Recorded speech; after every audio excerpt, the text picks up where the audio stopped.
It feels good to be back on a Sunday night for a classic watch-along. We are going all the way back to 2001 again. We've revisited this year a few times. And this is right at the tail end of the invasion, 1 month away from Survivor Series 2001. I attended that pay-per-view and watched WCW crumble for the final time. And this was a very strange time in the WWE because everybody was going from babyface to heel. And Kurt Angle, I believe, would also turn heel shortly after this show, wouldn't he? And he just won the title at the previous pay-per-view. And I think he hangs on to the title here, if I'm not mistaken, drops it on Raw, and then turns heel. I don't remember what was going on too much back then with that stuff because it was really, really confusing. But I kind of decided on my own that we would do No Mercy when I was thinking of October pay-per-views to do. We've busted out all of the Halloween Havocs, like almost all of them. There's only a couple that we haven't done. And when I looked at them, 1990 and 1992 stuck out. But 1990 was only a short show, only 2 hours, and 1992 was a little bit longer, but it didn't look like as good of a card. So I was like, okay, no Halloween Havoc this week. There's a chance I'm going to be off on Halloween night. So maybe we'll come up here on Halloween night and do a Halloween Havoc watch along, or we'll get to one of the ones we haven't done next week. But tonight, I figured we would revisit No Mercy again. A couple of weeks ago, we watched No Mercy 1999. This is 2 years later, right near the end of the invasion angle. Of course, Austin is heading up the Alliance, and Rock is pretty much Team WWE. And they're about to head into Survivor Series and wrapping up the whole deal here with the invasion and all that. So anyway, I thought this would be a fun one to go back and watch because I don't know if I've watched this show since it aired. I don't remember watching much of this show, but I remember watching it the night it aired, and I definitely ordered it on pay-per-view and recorded it and the whole nine, but don't remember too much about it other than that. So I thought this would be a good one to do. And no Halloween Havoc 2000. Yeah, I don't think I want to do that one. Probably want to do one of the earlier ones instead. I should give you guys a little bit of a disclaimer before we start here tonight. I was 1 or 2 minutes late coming up here because we have a small brush fire in my neighborhood right now that I'm keeping an eye on. As a matter of fact, the notification on my phone told me to evacuate, but it's far enough away to where we're not thinking it's going to be a threat. But I do need to have my phone close by, and I have set it down. Let me go grab it. 1 second.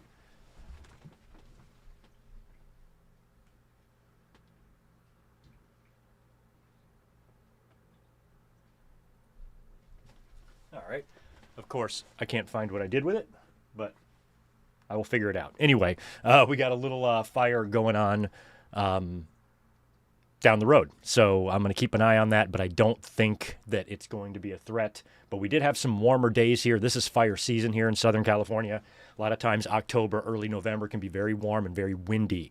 And those are when fires can spring up. And apparently we got one going on right now. So I am going to have to keep my eye on that. But anyway, we're going to start here, No Mercy 2001, in just a minute.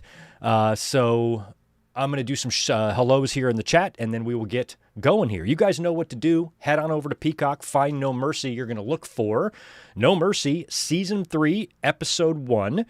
The runtime, according to Peacock, is 2 hours, 38 minutes, and 39 seconds. So as soon as we hit play, that timer right there will start to run, and you can sync up with that in case you have any interruptions over on Peacock. Now, as usual, I killed the ads over here, so you won't have any interruptions here on YouTube. But if you have them on Peacock, that's what the timer is for. So that's how we do things over here. Let me just do some quick hellos in the chat right now. Good to see Melissa and Zane G. We got Gilbert Arbalo. Brandon McNeil is in the house. So is Zach Palgett. Good to see Mike Rouse. Garrett Osborne is here. And we have George Morris, our friend, chiming in with the Token 5. Hey, Greg, how are you doing? How is Tito and Elizabeth? I don't remember this one. How about next week? No Mercy 04, 05, 06, 07, 08, or 09, or Halloween Havoc 1992. I'm leaning towards Halloween Havoc 1992. For some reason, Halloween Havoc 1990 has a shitload more matches, but it's a shorter show. So I was thinking maybe I could save Halloween Havoc 1990 for maybe Halloween night or something if I wind up scoring that night off. I'm not sure yet. That could be something we do. Otherwise, next week, Halloween Havoc 1992 sounds very likely. Even though I didn't love the card when I looked at it on paper, it might turn out to be fun. Plus, it's Halloween Havoc, and we got to do a Halloween show of some kind here this month, so we'll probably get to it. Also, good to see Tatanani, Ray Frand, We Are Pro Wrestling is in the house, so is Colin Wright, and Fox Star Killer is here. Happy Sunday, guys. Cutting it a little close with this one. I have to get up early and go to work tomorrow. Currently on In Your House, Cold Day in Hell. Man, I should have gone to that one. That was right up the road from me in Richmond, Virginia. I did not go. But yeah, we'll try to get this pay-per-view started. It's only 2 hours and 30 minutes, so we should be able to power through it real quick. We'll hit play together here in just a second. That way, you got time to go to sleep. Let's see who else is here. We got Rodrigo. I got you. Daniel Barry Sports is in the house. Yeah, Halloween Havoc we haven't done. 89, 90, 92, and 2000. So yeah, I'll look at all those cards. We'll pick the best one of all of them for next week. For sure. William Cullen, good to see you. Good to see Ryan Adams. We got the Juliet in the house as well. David Brown is here. Good to see Brandon McNeil. I might have gotten you already. Zombie Fighter Jacob, happy to see you here in the house. Just Smitty is here. Ricky is here. We've got Brandon McNeil sending out, holy shit, 5 channel memberships. Thank you for that, Brandon. Hooking up Colin Wright, Percy G, Red Raven Rucker, Chris FX, and Ty Stroh. All welcome to the family. Thank you so much for that, Brandon. Let's see. Who else we got? Victor Colon, good to see you. Jake, the original tribal chief, is in the house. Right on. Okay, cool. This is considered the Attitude Era, just Smitty? Pretty much. I still kind of consider it the Attitude Era up until this point in 2001. People have different cutoff dates, but I kind of think 2001, and when they switched from WWF to WWE, that kind of signified the true end for me. But technically it might have been over by now, but everything was so Attitude, so bloody still all the way through the early 2000s, so I don't know when. Anyway, do me a favor, smash that thumbs up button if you don't mind before we hit play here, and I'm going to get my fingers all set up and ready so we can get rocking here. All right. All right, No Mercy No Mercy 2001. Make sure you're on the right one. No Mercy 2001, 2 hours, 38 minutes, 39 seconds. All right, I'm going to cue up my fingers. Try to get it right this time. Since we've lived in this new place, I think I've botched 2 timers on my watch along, and I've had to sync back up on my own end here. So I'm going to try to get this right this time.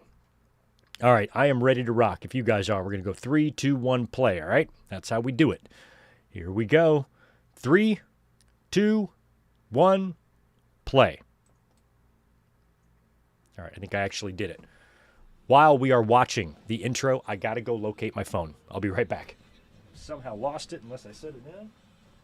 But it's important that I find that.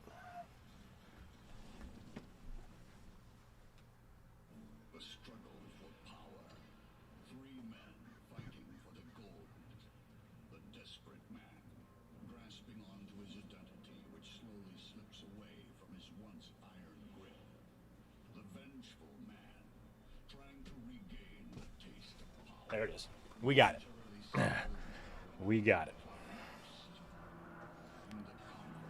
Oh, that's right. This is a triple threat. I forgot. It's Austin, Angle, and RVD, right? Is that what it is? I can hear the helicopters going over the firefighters.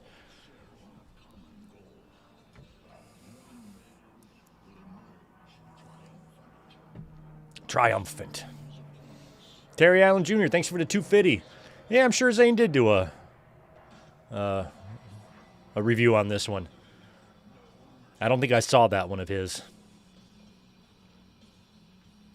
Colin Wright, appreciate the $5. Did you hear about Sarah Stock, who used to coach in AEW, highly criticized the fish tank spot due to kids copying it? Stay safe and get out. Yeah, I know. I responded to her. I'm like, it's pay-per-view at midnight on a Saturday night. How about just teach your kids not to be fucking idiots? How hard is that?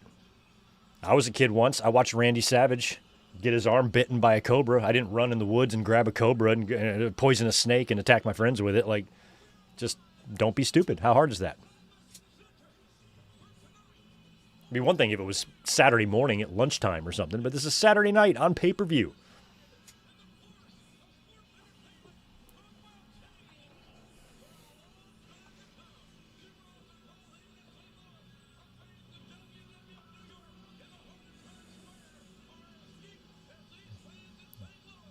Where? Okay, St. Louis. Like, where are they? St. Louis. Isn't that where Wrestle Dream was last night? Was it also St. Louis? Because I saw the arch in the entranceway. Ooh, and the Hardys are opening up. Look at this interesting set here. They just got like fabric curtains hanging from the whole thing.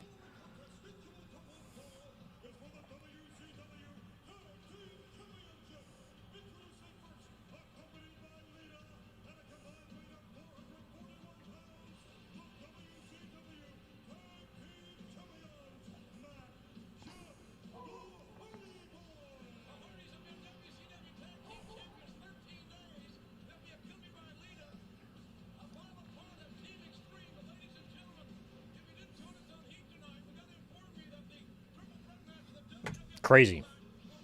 That'll be a first for our watch-alongs if I have to do an evacuation. I'm going to have to take my computers with me because I can't be losing those. But the fire is probably a half a mile away, maybe a little more. But there's a lot of shit in between us and the fire, including a street, a hill, and a whole bunch more houses. So it's going to have to tear. Look at Ivory. Holy shit. It's going to have to tear through a lot to get to me. But... So Ivory was in the Alliance, okay. Boy, I'm liking this Ivory way more than Right to Censor Ivory.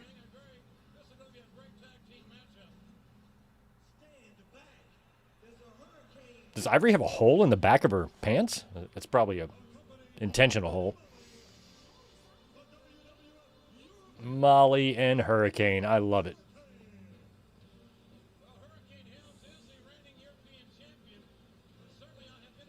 Oh, Hurricane's European champ, huh? That's cool. I barely remember that. And these two, who used to be in WCW, I'm assuming, are Team WWE in these days, right?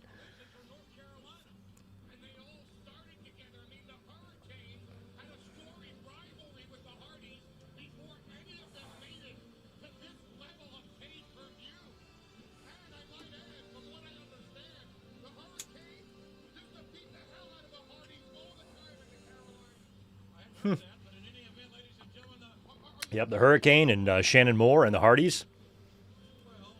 I never really saw the Hurricane and Shannon Moore around, but I definitely saw the Hardys around back in the day.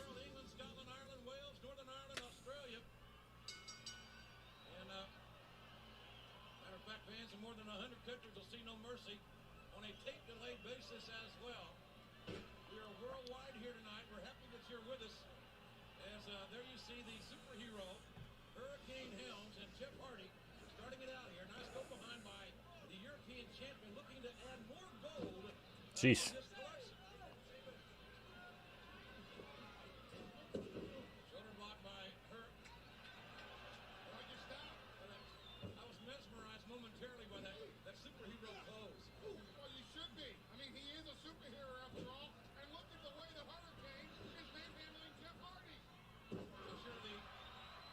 So I guess... So Hurricane is Alliance then, if he's teaming with Storm, right?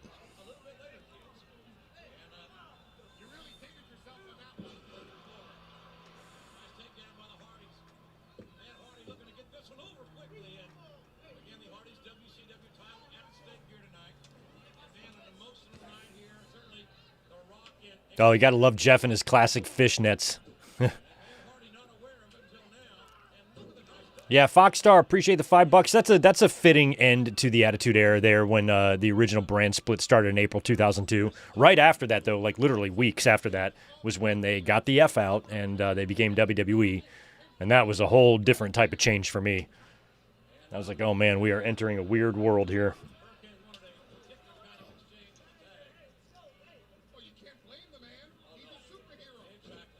But if my math is correct...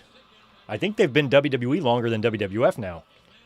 The change from WWF to WWF, I think was in like 78 or something like that, which would put them at about 23 years with the WWF initials, and we're at, what, 23 years right now? So it's probably a tie.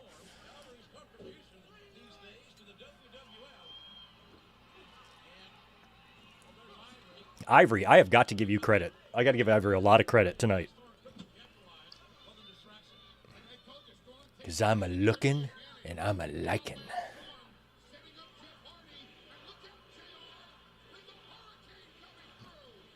Oh, Matt taken out. Helms.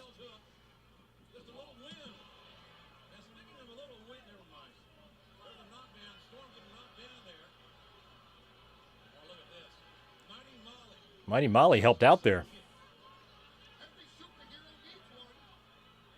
Ugh. With cape on and all.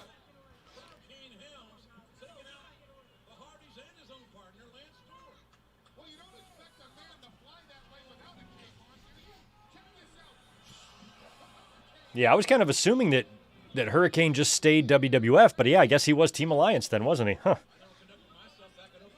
Wish they would have brought... What's his... I wish they would have the rehashed 3 count. That would have been fun.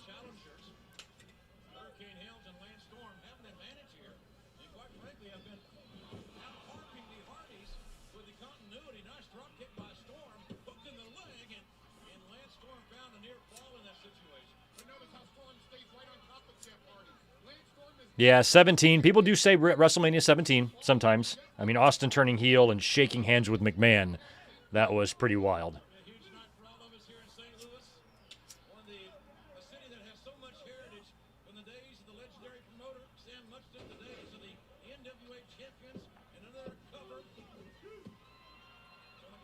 That one pay-per-view, I think it was Bad Blood. It was Bad Blood also in St. Louis, right? The Hell in the Cell, first ever Hell in the Cell, the day that Pillman died. Because I think on that show, they brought out a bunch of St. Louis legends or Midwest legends that night. And like JR honored them. Some sort of little segment like that.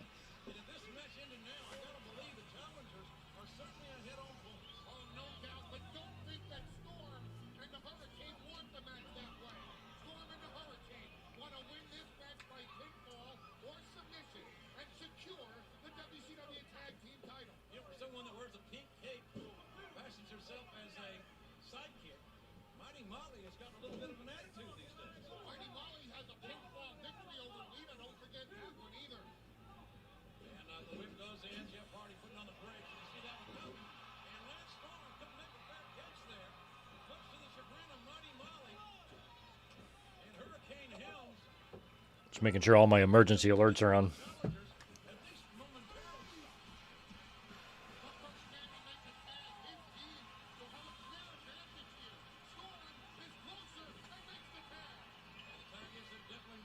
I remember being really disappointed about how Kurt Angle's run went and how he just turned heel right after that. And same with Regal, you know. Regal and Angle both. That's when I was like, this is getting way out of hand. I just want it to end at this point. Nothing's making sense. Like Angle and Austin being on the same team after that feud, you know, like, what the hell?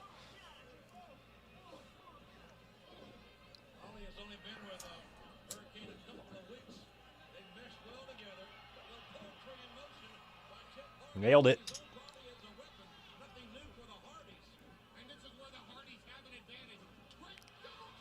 We've got Hardys who are current multiple tag team champions right now as we speak.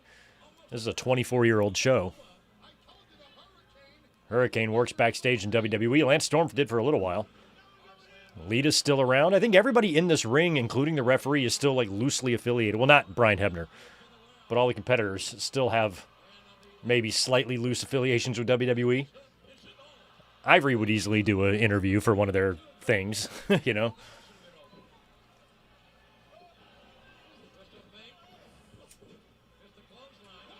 Oh. Nope, Jeff's going to stop it. Jeff's in there.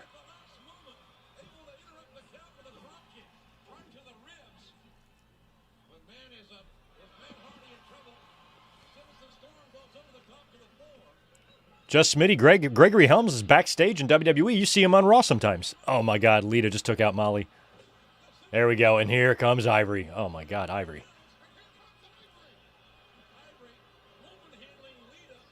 Oh, no. Jeff. Oh.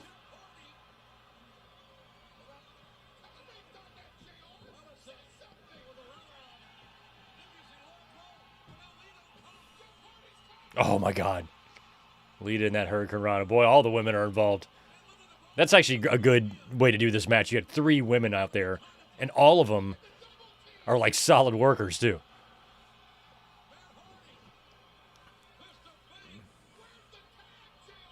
Where's the tag?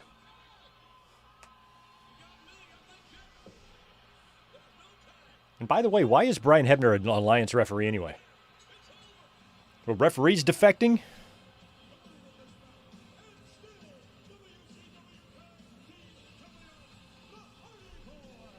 Hardy Boys, WCW Tag Team Champions. What a weird thing to say.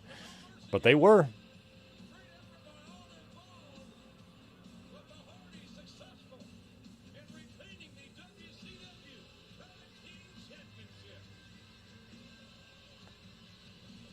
There's Rob Van Dam with his little bag.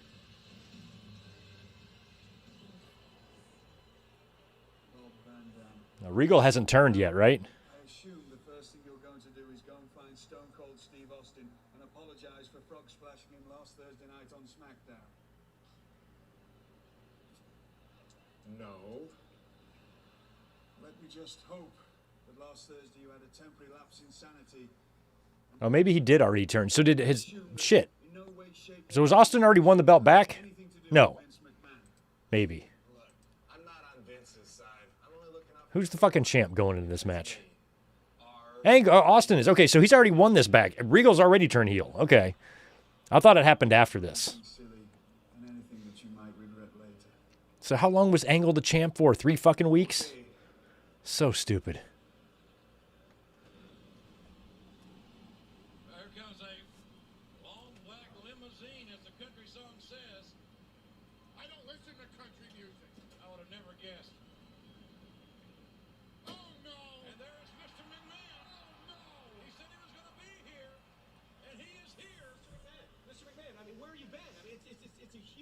Where have you been, Vince? Why'd you come back? Help me with my jacket, will you please? Shh, Michael Cole.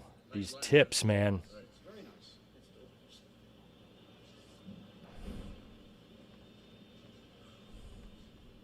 Anyhow, you know, Rob Van Dam just arrived. Good, great, glad you're here.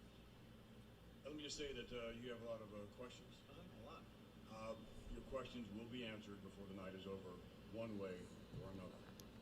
But I'm here tonight to make a difference. I'm here tonight to make an impact. He's here to make an impact. And the next time Is there ever been a more slappable person than Michael Cole? Like, don't you want to just reach through the screen and, like, not punch him or hurt him, but just slap him, you know? Like, slap him real hard.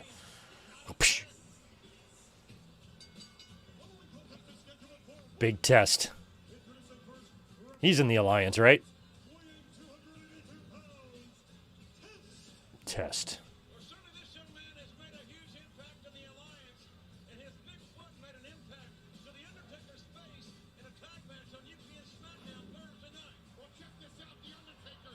Oh my God, is Test facing The Undertaker?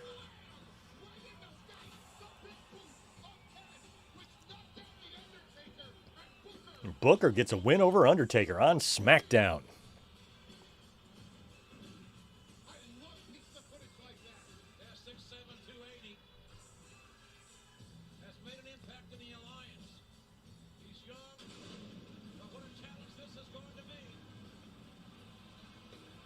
God, 15 days we were pro wrestling, that's it.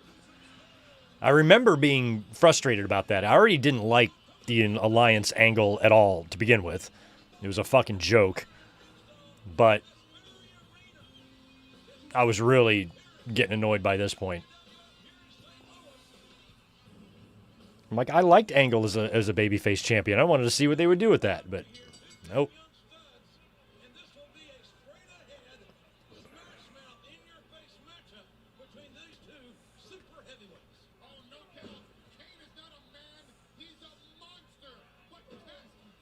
So it's Kane and Test, not Taker and Test.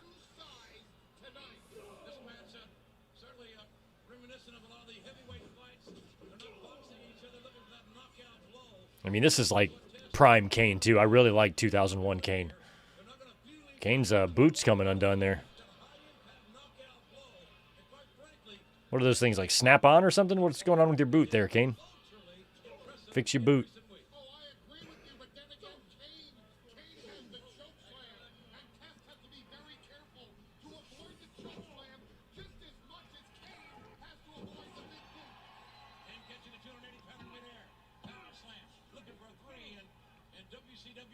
Nick Patrick assigned this contest, found 2 on that exchange.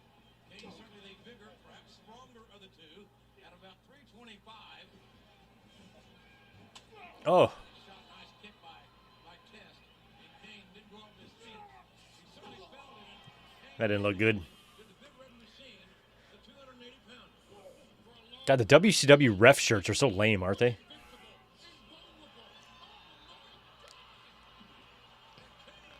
They should have had WWE in the stripes and the WCW guys in the powder blue, or vice versa. Test might be busted open in the mouth there. As big and strong, how resilient is he? We're about to find out.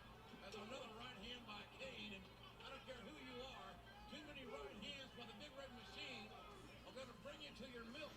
And Test has got that ring bell. He's got the ring bell. Jesus. Wait a minute. What? That should be a disqualification. That's a DQ.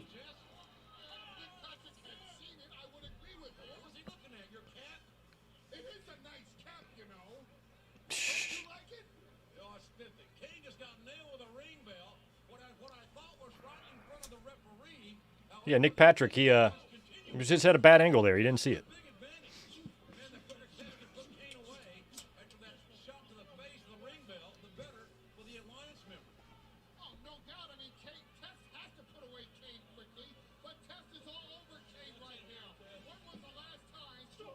Oof.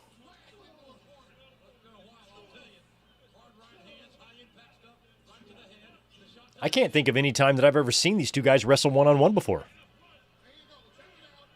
I never even thought about those two together in a match. And here they are on pay-per-view. I have so little memories of this.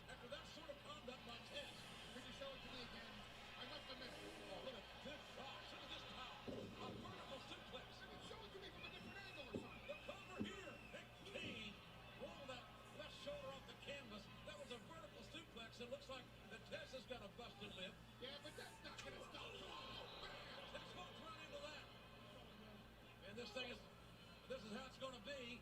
That may not prove too fruitful for Test. If you want to get Kane just wide open and anything goes, the Big Red Machine's got no problem. Right to the solar plexus, could have driven the air out of Test.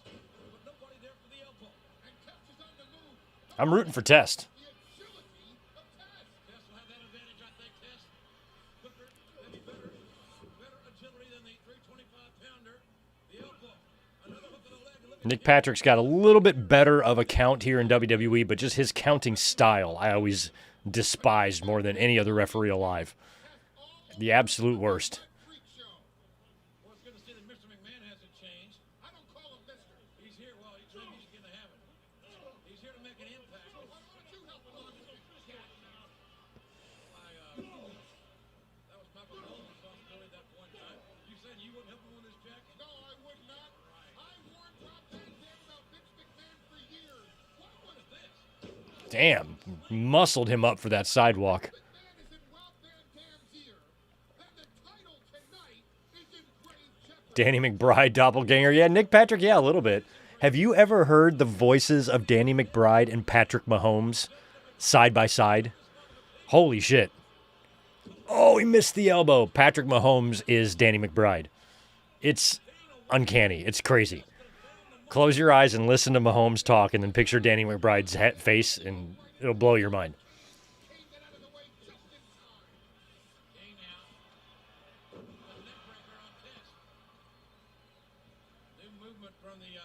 From the Big Red Machine, not one of his regular maneuvers offensively is that neck breaker. Both men are down. This has been a very hard-hitting, in-your-face. Or maybe he doesn't sound too much like Kenny McBride, more like Kenny Power, or Danny McBride, more like Kenny Powers.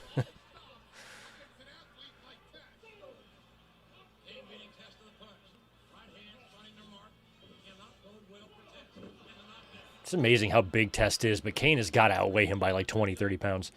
Just nuts. Maybe 20.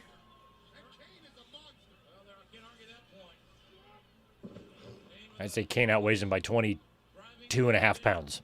Something like that. Perhaps too low in the abdomen there. Maybe not enough weight on the shoulders as Test was able to get his shoulder up. And you can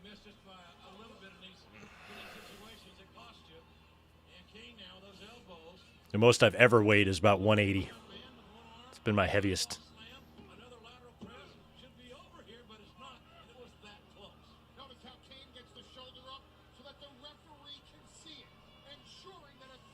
Ugh. This actually isn't a horrible match. They had two, like, kind of ugly-looking spots here, but overall, like, I like Kane in 2001, and I've always liked Test. I mean, I think Kane's a fucking idiot now, but in terms of, like, him in the ring, Kane was always one of my favorites. He was so good. One of my favorite big men. Huge and believable and athletic, and wasn't like a lumbering jackass out there. Could actually do shit. Much like his brother, The Undertaker, had a stupid gimmick that he made work, you know? He was burned in a fire and presumed dead, but then came back to life, and then Paul Bearer put it to his mom. Turned out to be his father. Undertaker wound up killing his parents and not Kane. I'm surprised they didn't bring a sister in. Oh, no!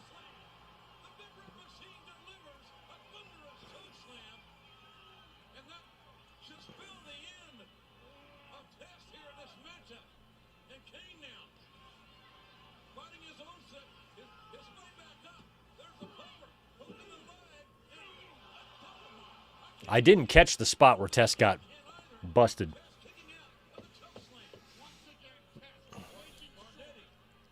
What's up, Jay Richter? You know what? I didn't even check what the Monday night game was tonight. Or actually, I did, but I forgot what it is. I don't think it was very good. Whatever it was, it didn't stick out as like a super interesting one.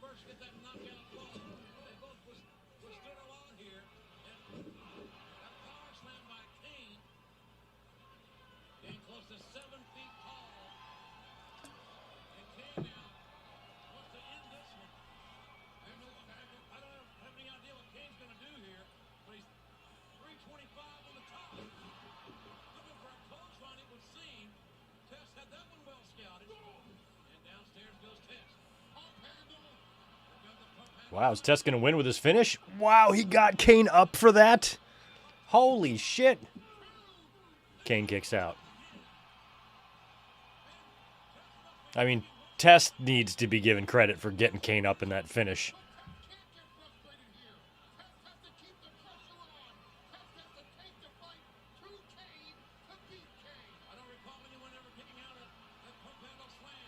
God, he's so good at that top rope elbow. Jeez, the distance he gets. He could have gone farther than that.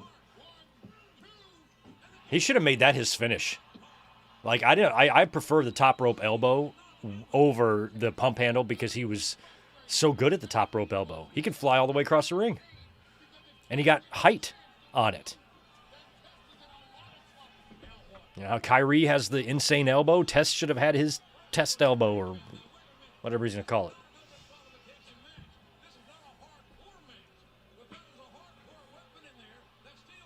Kane with a standing drop kick like it's nothing. 300 pounds.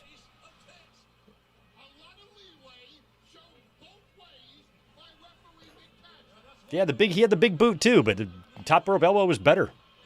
A big guy delivering that move. Oh, Nick Patrick. Oh, is Test going to get the win here since Nick Patrick is fucking him up? Oh, never mind. Nick Patrick's just going to get destroyed. He's going to DQ Kane. Ooh, no, there's the big boot. Oh, he's going to count him down right here. Test is going to win.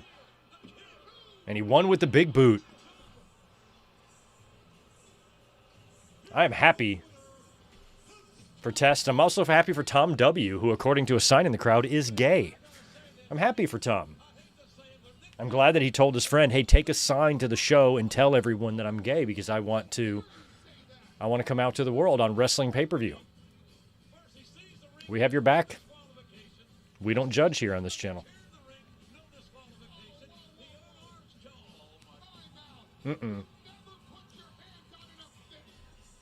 Yes, this Kane is in the wrong here.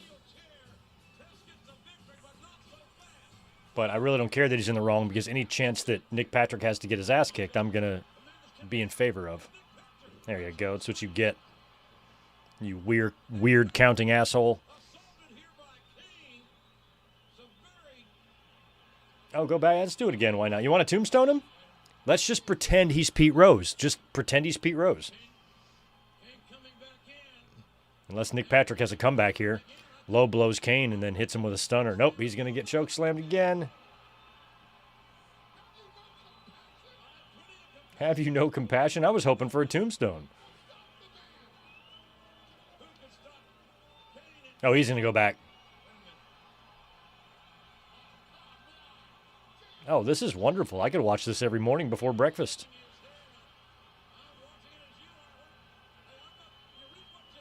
Yeah. There. Oh, no. Maybe a last ride? Oh, and a power bomb. But why are you not hitting him with your finisher? Did Nick Patrick not want to be power bombed? Or did Nick Patrick, was he worried about his neck? And he didn't want to be tombstoned, so he said power bomb me instead?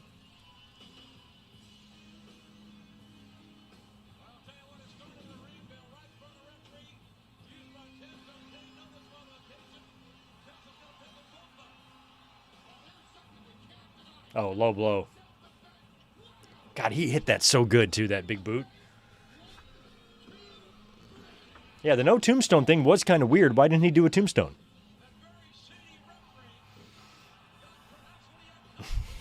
JR said very shady referee. Sounded like he said very shitty referee. Both would be true.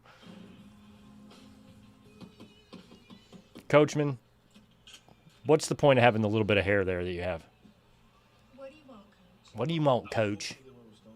If that's possible. I don't think Stone Cold wants to talk to you. But you know what? Let me check just a second. Hey, you want to talk? Hey. I don't want to talk to Coach. But you tell him that I think Kurt Angle is a sorry son of a bitch. Stone Cold says he doesn't want to talk to you. And by the way, he thinks Kurt Angle is as sorry SOB. What? Wait.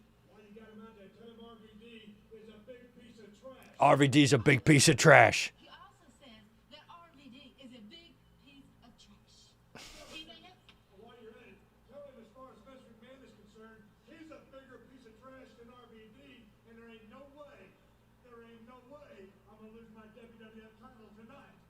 And he also says that Vince McMahon is a bigger piece of trash than RVD. And Stone Cold also says there's no way he's going to lose his WWF championship tonight.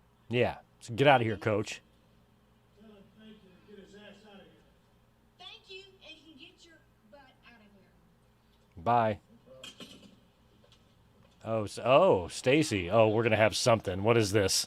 Bikini contest or something? You wouldn't have to know where the Dudleys, well, it doesn't matter anyway, you're a Hardy, so, You're a Hardy. I was wondering, you're a guy, and I was wondering what you think about my lingerie. It's good. It's real good. Look great. Okay, Lingerie match. thanks. Lingerie match, yeah. Okay.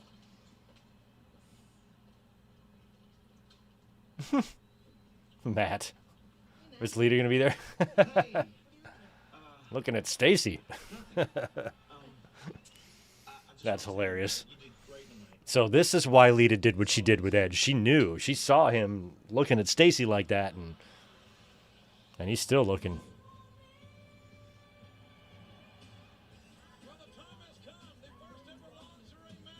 Okay, first. How is this the first ever? First ever lingerie match, Stacy and Tori.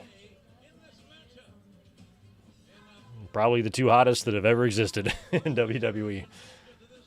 Stacy for sure.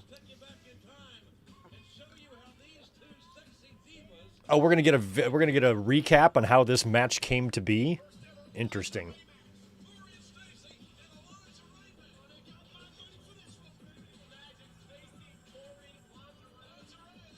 Lingerie, lingerie, lingerie. Oh my God.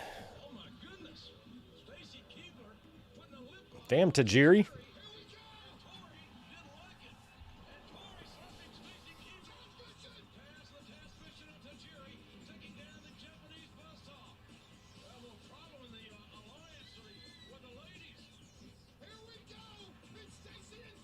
They had only been in about, what, 6 months or so, right?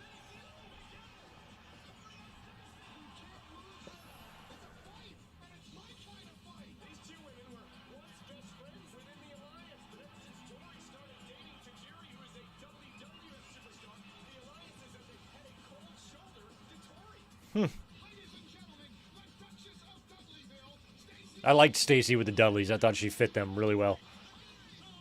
The Duchess of Dudleyville.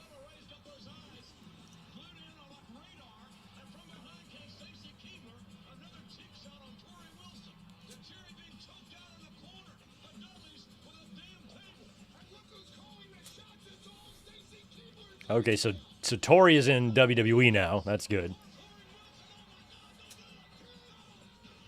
I remember the night she debuted on Nitro. You can see I recorded, Raw that night, and you can see me flipping back and forth to the Nitro where Nash is like introducing her, and he's like, "Sable, eat your heart out," for some reason. He was right. Tori was hotter than Sable by a mile.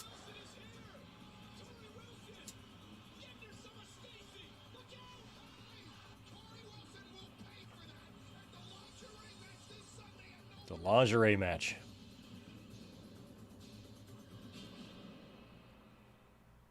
All right.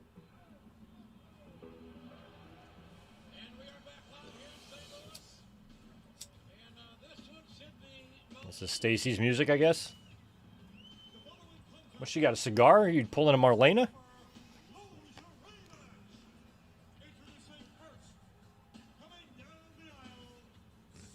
Stacy has 6 kids. Are we sure about that? 6?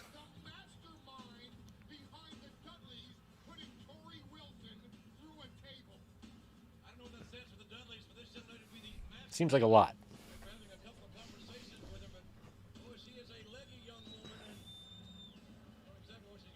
Yeah, that's right. They were both with celebrities. She dated Clooney, and Tori was with Alex Rodriguez for a while.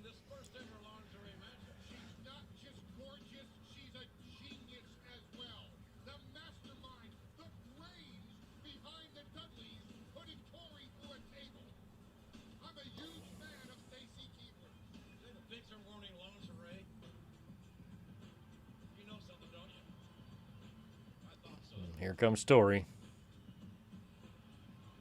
So they're going to wrestle barefoot, I guess, because it looks like they're both in heels.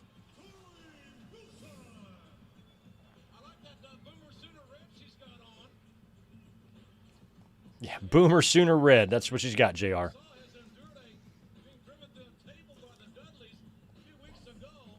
I'll say now we're going to pop the crowd with our dueling outfits here. And we're going to wrestle and roll around the mat for probably 3 minutes, and then there's going to be a finish.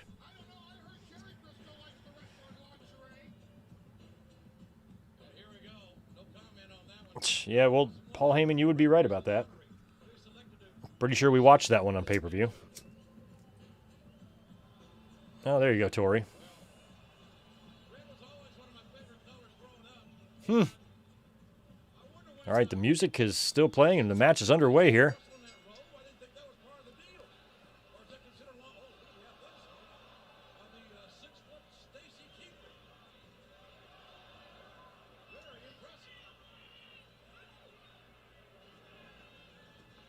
Clothesline. Nice clothesline by Tori.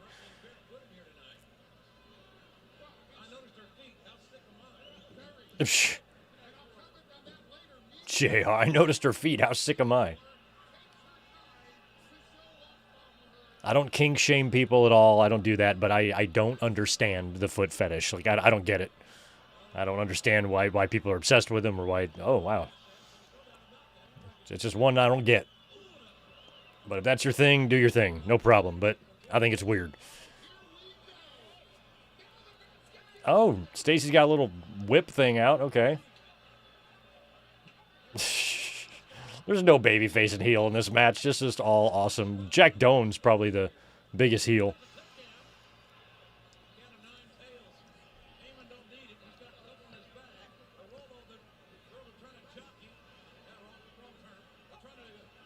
Oh, poor Jack. Oh, that's just a shame for him. Jack's had worse days at the office.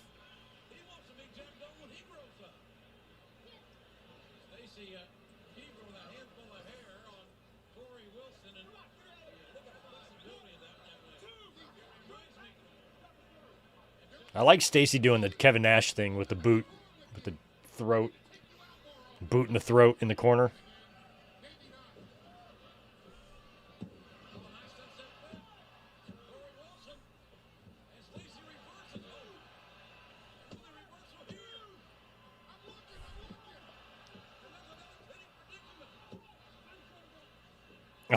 Come on. All right, some good news. Fire progress has been stopped and evacuation lifted, so we are safe. Good, because I didn't feel like evacuating tonight. I'd like to sleep in my own bed. If that's okay.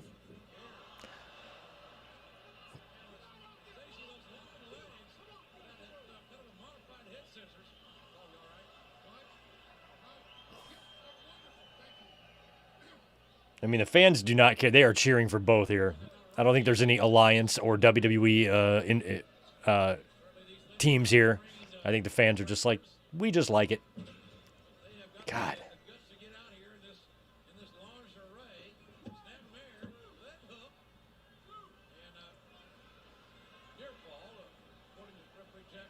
Stacy's got a strap broken.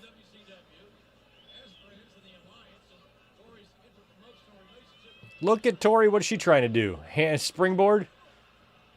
Holding her down. There you go. And a little spank at the end. Good job, Tori. We would endure so many of these matches.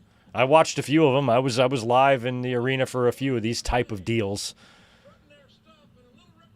I was at Judgment Day a couple of years after this when they had the Tori and the Sable bikini contest.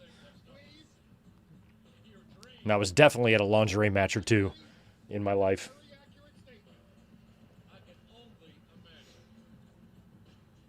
Look at Angle. Angle, you should take the opportunity you have right now to slap Michael Cole. Just slap him hard. Real hard, one time. Frosted Tips. You got to be kidding me. Well, Michael, we all know that Mr. McMahon marches to the beat of a different drum. And obviously, he has his eyes set on Rob Van Dam for some good reason. But tonight, I got my eyes set on both Stone Cold Steve Austin and Rob Van Dam because tonight... How you doing, pal? Hey, pal. No see. Good to see you. I just wanted to drop by and wish you the best of luck tonight, okay? Well, thanks, Mr. McMahon. But quite frankly, I don't think I'll be needing luck. Because tonight, I'm going to go out there and win the World Wrestling Federation title one more time. Oh, it's true. Would have been cool if he won it because he won it at No Mercy, the year before, right? As a matter of fact, it's Van Dam true. It's Van Dam Drew. Christian, we all saw what you did last week, and now we're just moments away from you. Lillian. Brother Edge for the Intercontinental Championship. Vivian. Ladder. Remember when Edge and I were a tag team? And everybody was saying, how great is Edge? Christian still trying to figure out his look. That long hair wasn't doing it. Well, you know, the thing that people fail to realize is that no matter how good you are, there's always somebody just a little bit better. And if anybody knows that, it's the people right here in St. Louis. I mean, just Christian was very capable. There's a lot of fans who believe he was better than Edge. And now look at him. Beaten, broken down, and his precious... Maybe if you break down work rate, you can put him ahead, but is terms of the better overall star, Edge by a lot more. And just like tonight, I'm going to prove to Edge and the entire world that Christian is just plain better. But I'll probably give him the nod in the ring, though, that's for sure. Christian. Oh, this is a ladder match. That's right. Yeah. I remember. And I think I know who wins this because I know at Survivor Series the next month when I was there, Edge faces Test, which means Test must at some point win the U.S. title. Maybe that victory over Kane propels him into a contendership there. Is that what happens? And then it's Test and Edge, who both have unique first names. And unification match, right?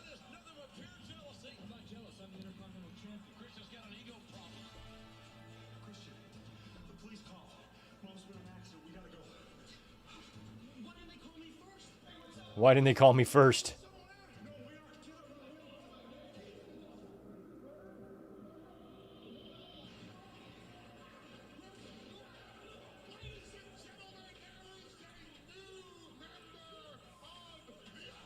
Oh, that's right. Christian joined the alliance.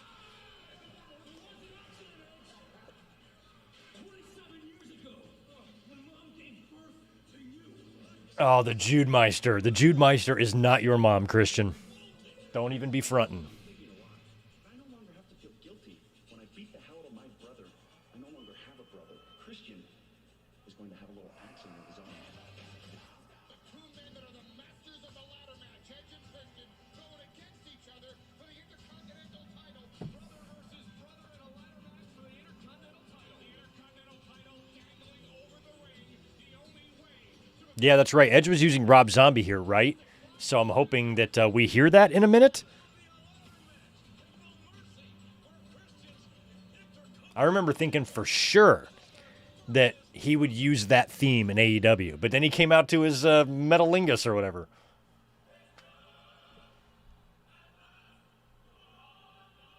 Now, which version of Christian's theme is this? Okay, so this is not the first heel theme with that intro. The first Christian, You're on Your Own was a very different sounding, a lot less energy. And then I think there might have been one after that and then this one, if I remember right. Christian's theme songs got weird in 2001. They were trying to figure it out with him. Trying to figure out his look, too. The mesh shirt was not what I liked.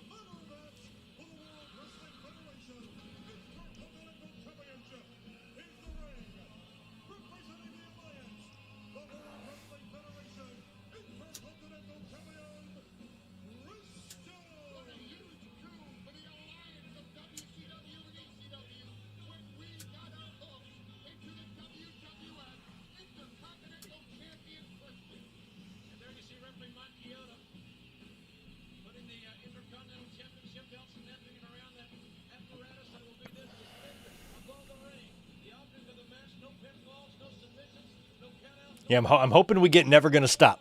I hope we do.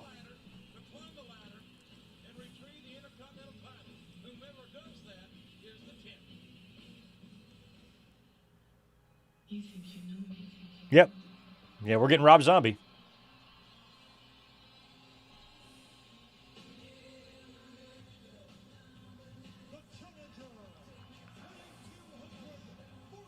This is so crazy, too. Right at this time was when I was starting a brand new job on the beach in North Carolina, and I would stay there until I moved here to California. And I had just been hired, and I was getting acclimated in one restaurant before I moved to the one that we were building. And I was going through all that right this time. Crazy times. I got hired about maybe like 2 weeks after 9/11. And I remember when I went in for my interview, they were hanging an American flag in the door. And I walked in, I was like, oh, the flag. And they're like, yeah, we figured it was about time or whatever. Because a lot was going on, There's a lot of, a lot of American pride back then after that attack and stuff. So, and my boss was Egyptian. He was an Egyptian immigrant. And he was hanging an American flag up in the restaurant. All that was so fresh. I mean, we were a month removed from 9/11. What was the date on this? October 21st, yeah. About a month and 10 days after. That's crazy. Not even 6 weeks yet. Nuts.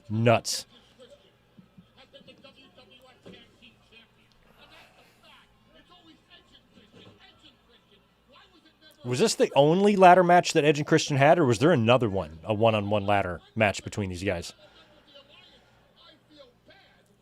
And it's interesting because 3 years earlier, 1999, that's where it all started for these two guys, a ladder match against the Hardys. We watched that show, 2 weeks ago?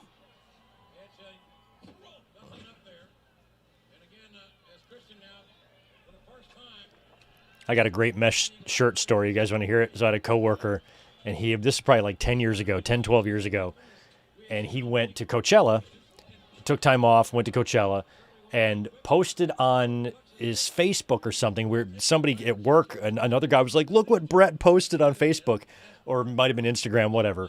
And it was a picture of him in Coachella in a tent. And he's just all by himself, and he's just sitting there leaning back like this. He's got a hat on and sunglasses, and he got a shirt exactly like Christian's on. And we were just laughing at the absurdity of the picture. So about a week later, we had an all-staff meeting. So what we decided to do is order, like somebody as a rib ordered a bunch of T-shirts with that picture of him in the mesh shirt printed on front of the T-shirts. And the plan was for everybody to wear their shirt to the staff meeting, in a week's time. So they put a rush order on it. We ordered like 50 shirts.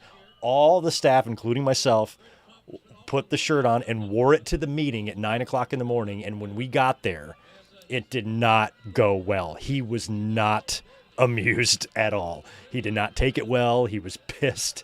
It made the whole meeting so awkward because we thought it would be funny. We thought he would laugh his ass off, and he did not like it. And then we had to sit there and have this like staff meeting and talk about serious shit while we're all wearing our Brett in a mesh shirt T-shirts.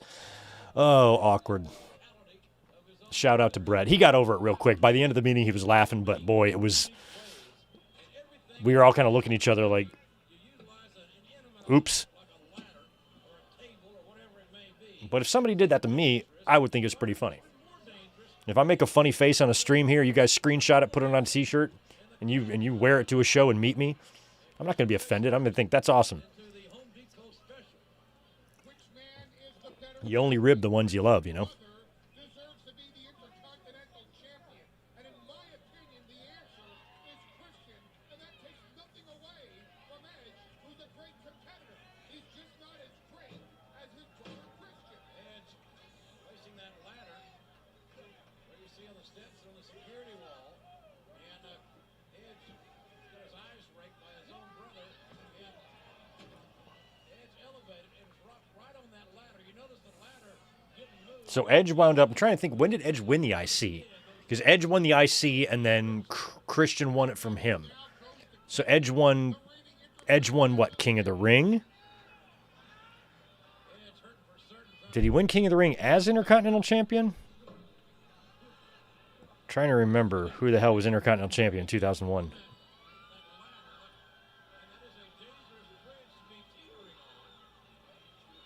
Might have been Benoit. Oh, God.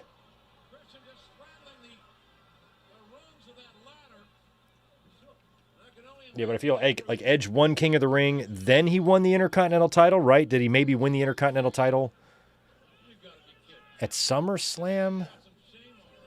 And then Christian won it from him the last month. I don't remember. My memory's starting to fade with this stuff. Oh, SummerSlam. Okay, yeah, SummerSlam, he won it from Lance Storm. That means Christian must have won it at Unforgiven the previous month, right? All right. That's probably what happened. Again, it'd be a great opportunity for Edge to go for a pinfall, but that is not the structure of the rules in the ladder match. No pinfalls, no submissions, no disqualifications, no countouts. You climb the ladder, you retrieve the title, and you leave the Intercontinental Champion. That's cool, Jay Richter. You're starting a YouTube series that you'll be writing and narrating, I guess. Cryptid Hunter Chronicles, featuring discharged U.S. Navy SEAL that travels across North America and hunts.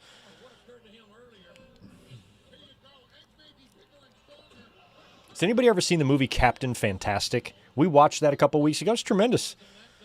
Really good. It's like 10 years old. That could be a knockout blow again.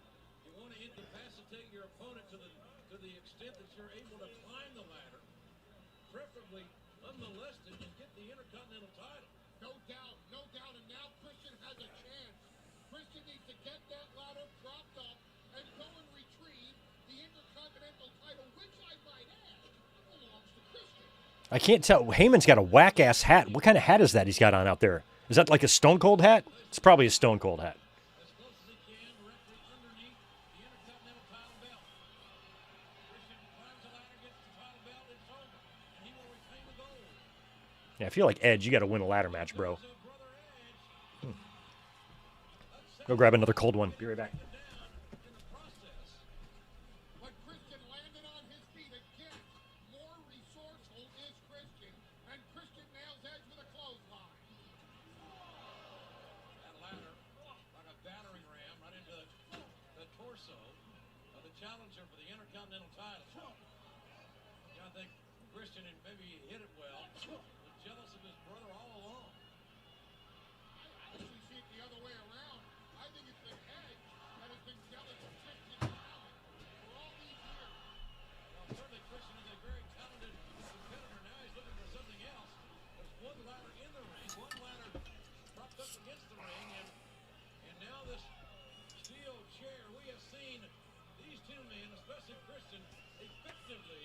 Juliet, I still have to fill in some gaps there. I haven't seen both shows in their entirety, but I have positive things to say about both. Friday's SmackDown felt different. I really liked the Cody and Drew stuff. I knew Jacob fought. I knew we said in the podcast earlier on in the day, ouch, that they were going to run some sort of an angle with Jacob, and they did. But I liked the energy that SmackDown brought. I thought it was good. And from what I could tell, Wrestle Dream was tremendous. Now, I did not order it. If I had time, I was going to order it today and watch it, but I don't want to pay for it now. You know, I can probably catch enough other ways. But it doesn't look like there was a bad match on the card. I think predictions-wise, I have to relook at it. I got at least 2 matches wrong. Maybe more. We had an extra match on there, too, with Sasha, or Mercedes, winning the Ring of Honor Championship to bring her belt count up to 11. Oh, man. That was a weird bump, but okay. So far, the worst one was the crotch spot on the outside. Yeah, and I need to mention Ilya Dragunov beating Sami Zayn. That was wild. I can't remember who said it now. Somebody had a great idea on Twitter for Chris Jericho's WrestleMania opponent if he comes in. Sami. Like, have Jericho cost Sami his Rumble in Saudi Arabia, and you put Sami and Jericho, like, in a retirement match or something at Mania. Sami can pull a good match out of him. Maybe not a retirement match, but a match at WrestleMania.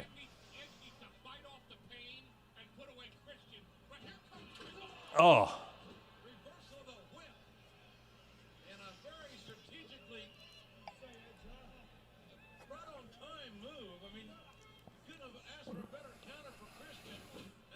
Yeah, I definitely think if I would have been home last night to watch it, it would have been worth the $40 because it seemed like it was your typical AEW pay-per-view. You know, the build wasn't, that exciting, but a lot of AEW pay-per-views are like that. But the pay-per-views themselves always deliver. If you're a fan of pro wrestling, you can say what you want about the build and, how the Dynamites were leading up to it. The pay-per-views themselves and the matches and everything going on there inside of that 4.5 hours is always very, very good wrestling. Very little in there to dislike. AEW has hit far more home runs than foul balls when it comes to pay-per-views. So that's still their strong suit. They got some work to do other places, but pay-per-view isn't something that they're really struggling at. They can do that. Oh, nice slingshot. Samoa Joe turned heel right last night. Sting showed back up. Darby won with a sharpshooter or the Scorpion Deathlock.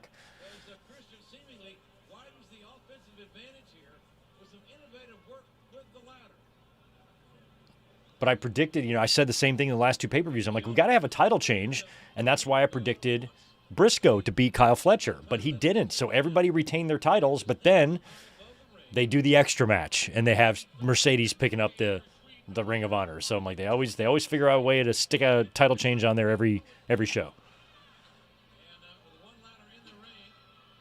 I got Tekla and Jamie Hayter wrong, too.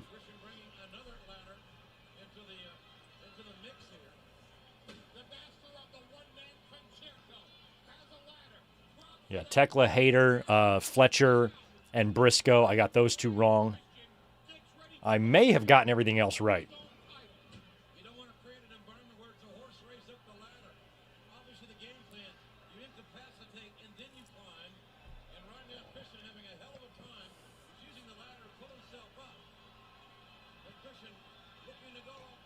Oh, I thought Edge's ladder was taller. It's not. I mean, if this is only going to result in a belly-to-back suplex to Christian. Oh, no, he's going to execution him or whatever this is called. What's this called? I forgot what that's called. Doesn't he have a name for that? Not the execution, but that's why I hate multiple names for moves. Name your finisher and that's it. What does he call this?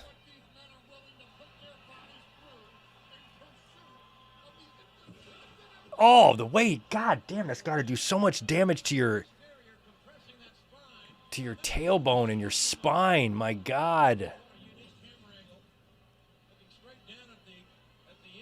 That's why Hogan had so many, hip replacements, because he came down on that ass of his on those leg drops in every match. And over time, man.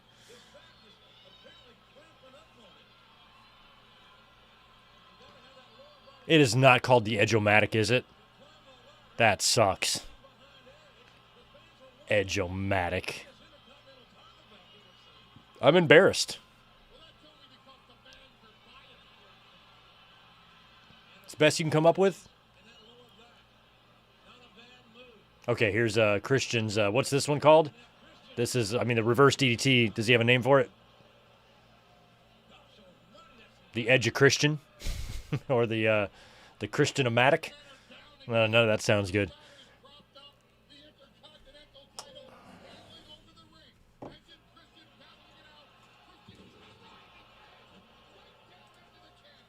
What's up, RBD? He'll be in the main event later.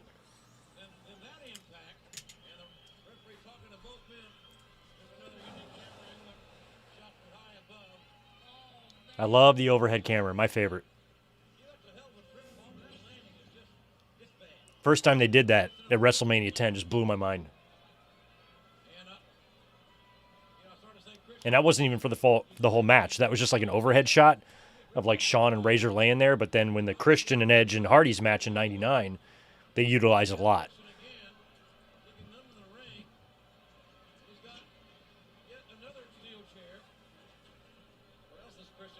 Oh, yeah, Impaler. Oh, yeah, Christian had the slop drop. Yeah. You should call it slop drop. Slop drop was one of my favorites. My favorite move names.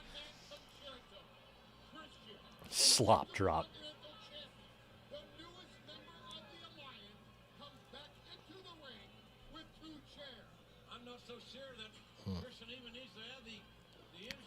Do my elbow in, man. Shit hurts, too. Oh, no. Concerto. Oh, I had a non-wrestling friend over at my house one time, and somehow wrestling was on. I don't remember what the situation was, but a concerto was shown, and she thought it was the cleverest and funniest thing. She was just called the concerto. I'm like, yeah. And just laugh for like a half an hour about it. And I'm like, see, wrestling is funny to non-wrestling fans. Or it can be.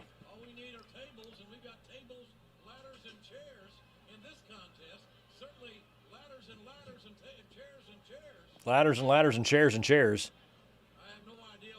If there's stairs and steps, how come there isn't chairs and chips? That's what I want to know.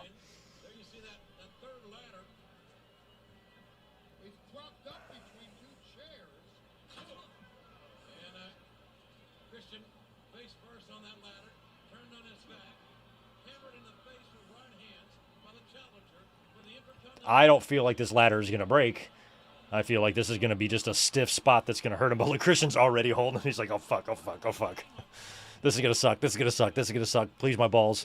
Don't hurt my balls. Don't hurt my balls. Oh. Yeah, they weren't gimmicking the ladders to break back in those days. So they hadn't done a broken ladder yet. Like, they'd had ladders that twisted and bent and stuff, but they hadn't, like, crashed through one.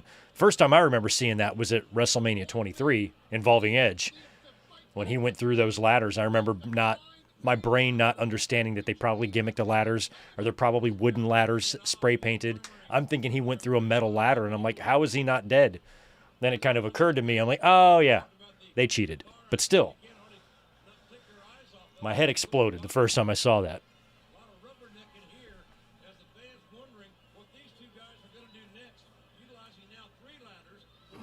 Okay, my window's wide open. All my neighbors can see me streaming. I'm going to shut this. There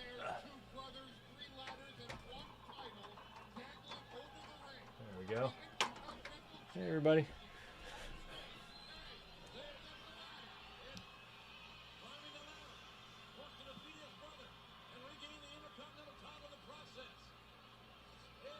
Well, Christian, okay. I was about to say, is he going to set... Oh, wow, what a bump. Is he going to set up that third ladder when Edge is literally like a fingertip away from the title?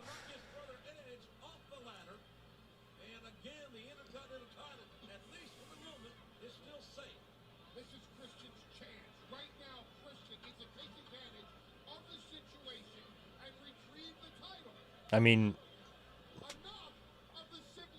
I like the sentence, It's one of my favorite sentences.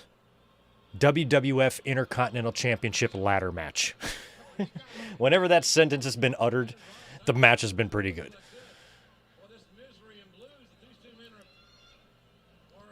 We had the two Shawn and Razor ones, Edge and Christian. What other IC ladder matches did we have prior to 2005? Oh.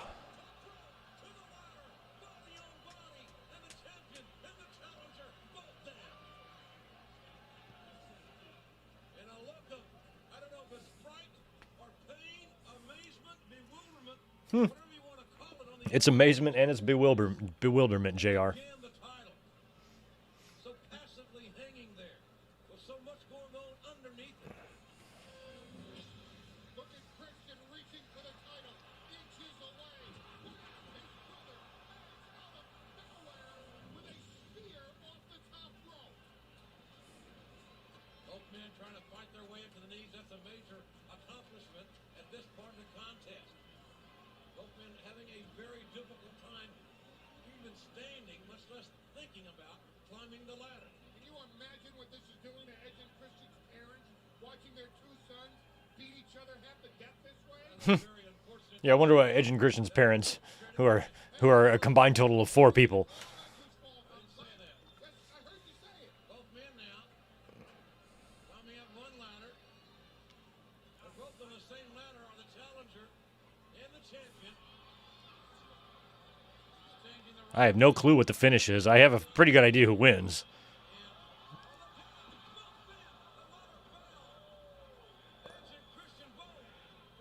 Because I remember the Survivor Series match and who had the IC belt in that match. So if he doesn't win it here, that means he must win it on Raw or something.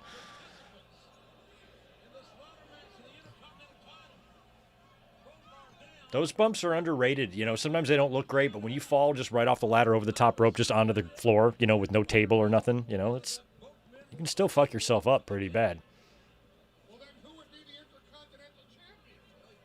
I would assume that it would be the man that came in with the title. Oh, I'd have to get some smelling salts, wake up Christian, and help him up there. I've never seen, well, that is a moot point because Christian pulling and fighting his Yep, Christian's in now, so it's just a cow's opinion. Smooth.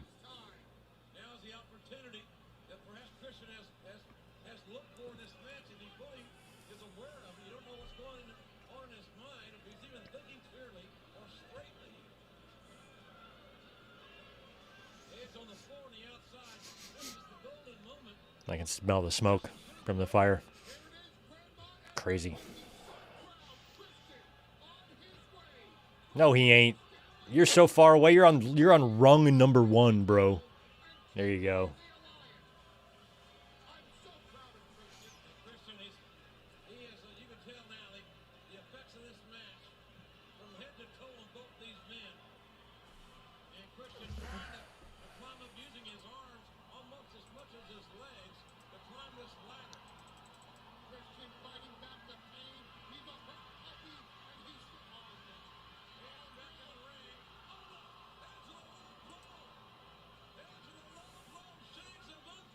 That's what you got? Oh, okay, so that's how Christian won it Unforgiven? Okay. We watched that one a couple years ago. I don't remember the finish, though. Oh, man. He's building a fort here, so what kind of finish are we doing? Full-blown fort. He's got a chair in one of the ladders. I know what he's going to do. He's going to concerto him, right, on the ladder? Because he's bringing 2 chairs up there. Yep. I know what he's going to do. Oh, this is so good. You don't think. I do think. And I'm a liking. Oh, such a good way to end this. Look how Christian's planking. Oh, and it looked good. Look at the way Christian... Oh, that is so amazing. Executed to perfection. That was... I can't believe I don't remember that ladder match. Like, I didn't remember the finish. I barely remember this match even happening. In a top-of-the-ladder concerto that looked amazing. What a way to end.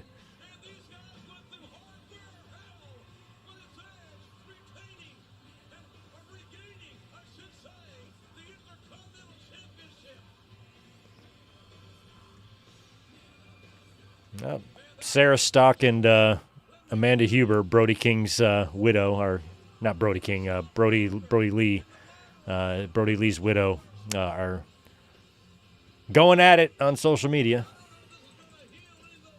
Fuck you, Sarah Stock.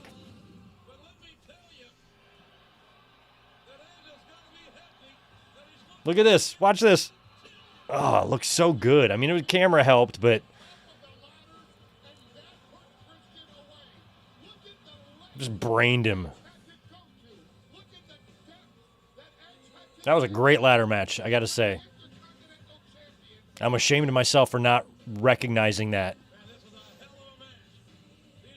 You know, the older you get, the less the memories stay with you. So, you know, by this point, you know, I wasn't forming those deep, lifelong memories by 2001 as much as I did in the Shawn and Razor matches and stuff. But look at him.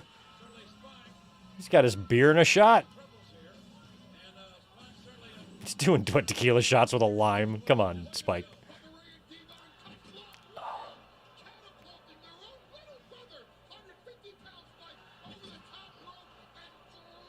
Like, I got $90 a shot tequila on our menu at the restaurant. I'm like, you don't need a lime for that. You just savor it. Look at him.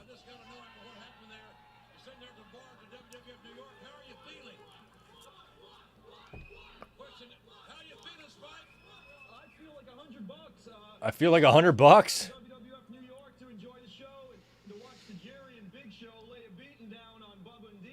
I love that Spike is there just getting hammered, looking like a regular dude. He just looks like one of the fans.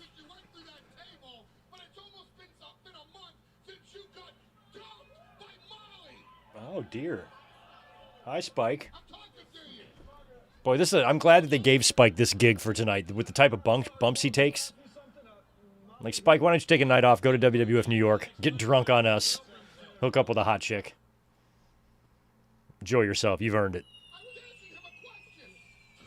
All right, Dudley's. Out they come.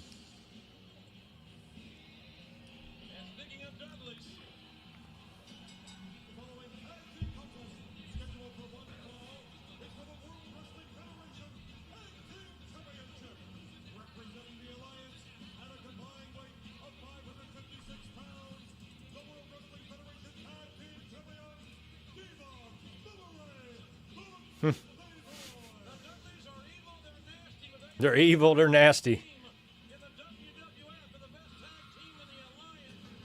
Spike was at Bound for Glory, was he? Fox Star, LSD. No thanks, I'm good. Maybe if it was Saturday, you know. But it's the Lord's Day.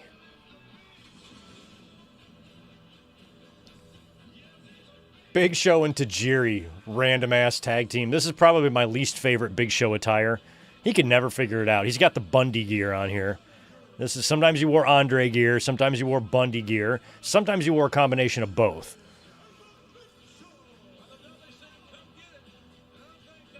But this is actually, I think the blue one he wore with Jericho I didn't like either. When he was Jericho, I didn't like that one either.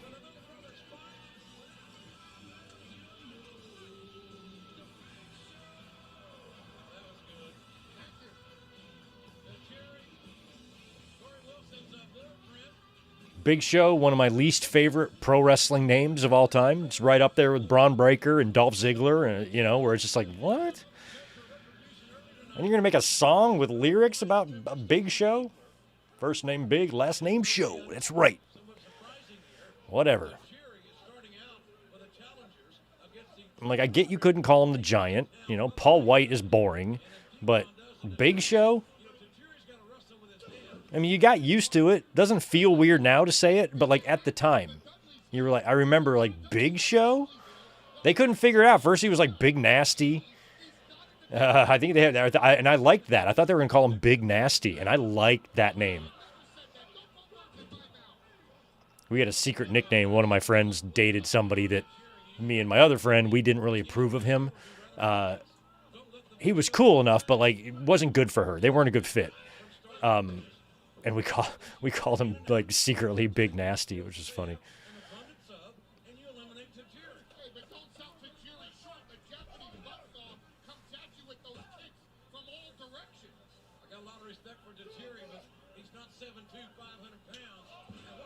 Oh. Nice move by Tajiri. And Tajiri now looking for three.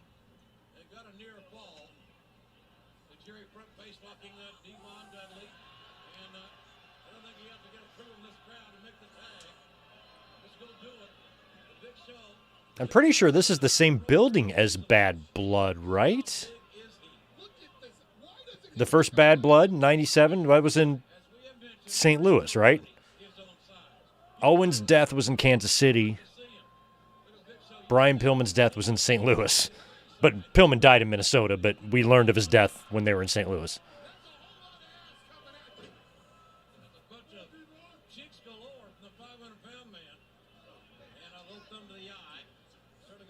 Yeah, consider naming him Titan. I remember that. I remember Jericho being rumored to be called Excalibur.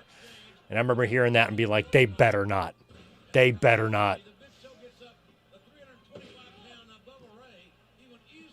We could have had Excalibur versus Titan versus Kane in a green DX costume. What a match that would, what a triple threat that would be.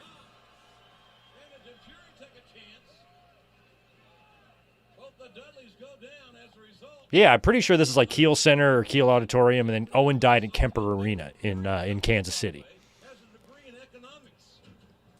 God, Jim Ross, he would remind us every match that Devon had a degree in economics. When Furnace and LaFon were in the company, he had to mention that Doug Furnace was a power lifter about 17 fucking times per match. I'm like, we get it, JR. Devon Dudley, or not Devon Dudley, D'Lo Brown, same thing. He's a CPA.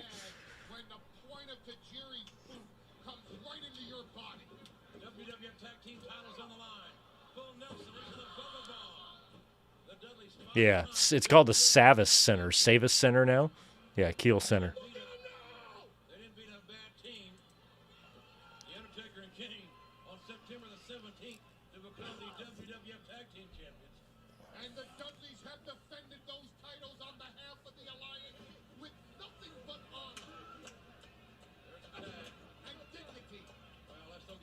And dignity.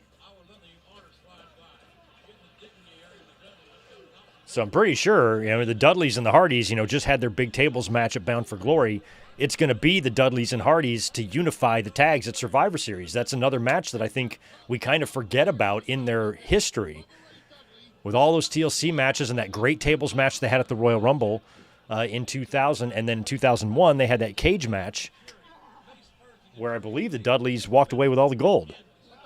Jeff Hardy screwed up, jumped off the cage, went through a table, lost the match for his team, and shortly after that, they would do a brief Hardy split.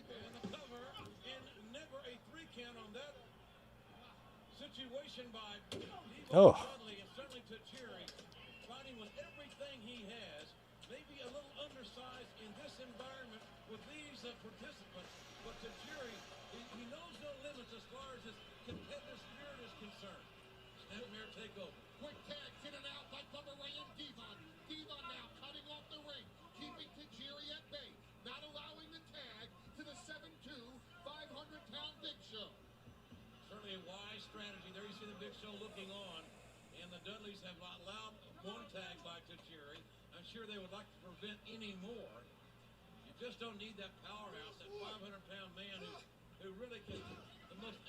Jim Ross liked talking about how smart people were so much, he would even talk about how smart body parts were. Remember Rob Van Dam's educated feet? What is it with him?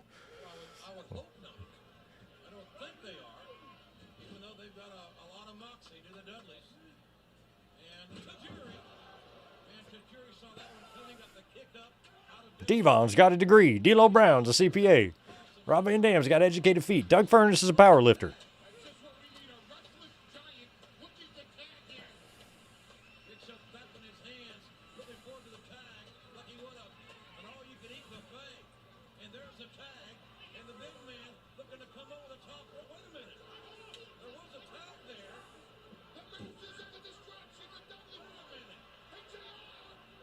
What's up? Oh. Well, look who the referee is, Jimmy Corderas. You little prick.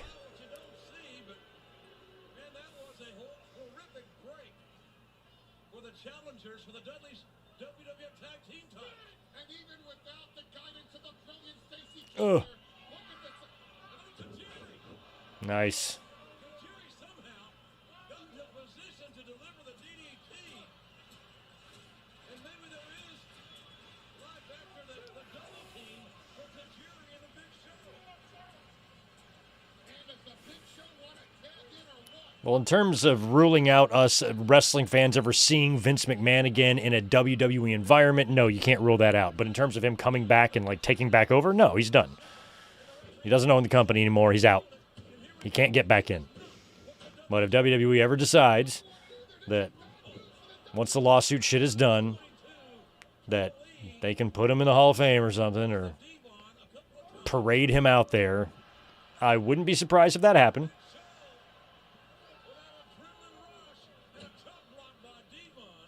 But I don't care if it ever happens. I don't ever need to see Vince again. Oh.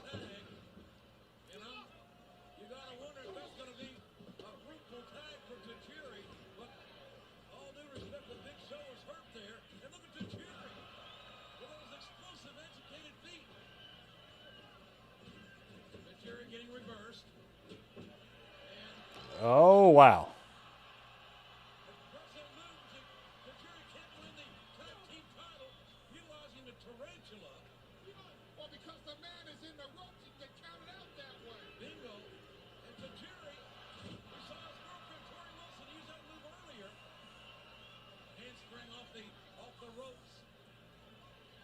Dudleys, Devon and Bubba Ray, the tag team champions of the WWF.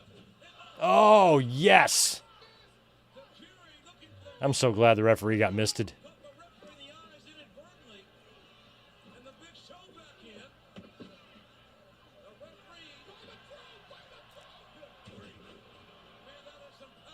The referee is too blind to see the 3 count. It's your own partner that did that, Big Show. And now you're going to be mad at the ref? That's funny. Oh, here comes Rhino. It's Rhino. Gore. Out goes Show.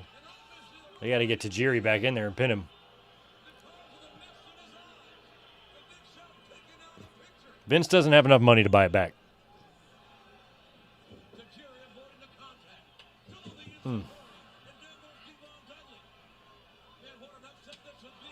Oh.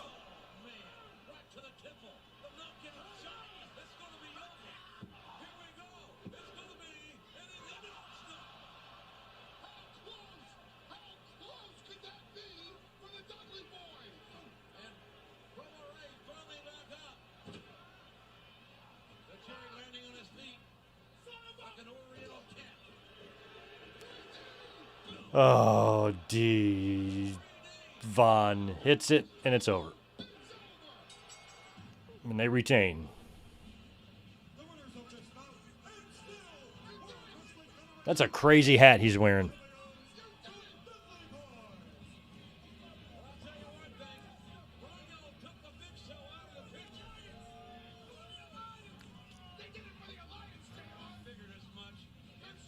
They did it for The Rock.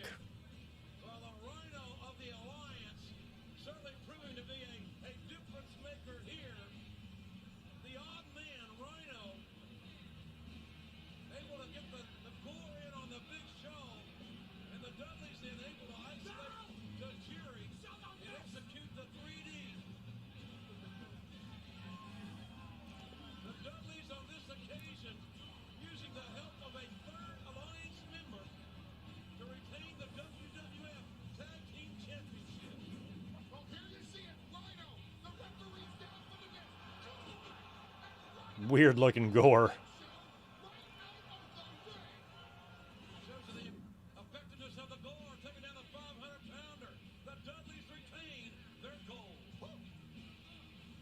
Rhino. Bloody good job, Rhino. That's the kind of initiative we need more of. Bloody good job.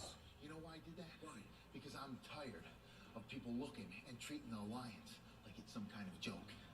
I'm gonna change the way people look at the Alliance, even if I have to do it single-handedly. Let it go. Bravo. Regal. I was kind of liking him as a babyface. Some call these men the greatest entertainers on earth. Oh yeah, who calls him that? Without wings, defying physical limitations. Hey, this is a voiceover dub. This isn't the original voice. Necks broken. Careers ended in an instant. Yes, this is entertainment, but the hazards are real. No matter who you are, whatever you do, please don't try this at home. Yeah, that's right. Try it in your backyard. It's more fun, to quote Bobby Heenan. Oh, Booker T and Ted. Look at Shane wanting so badly to be in the group. Hey, guys.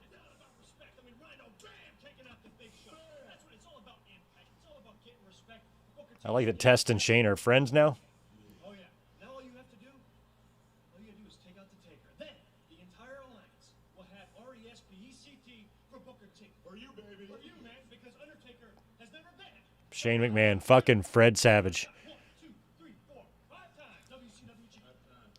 And the Undertaker does not have a move that electrifies millions. The Spinaroonie. You know, The Spinaroonie is not a move. It's a dance move. It's not a wrestling move. People's elbow might be stupid, but at least you're dropping an elbow on someone. Spinaroonie's just doing it by yourself.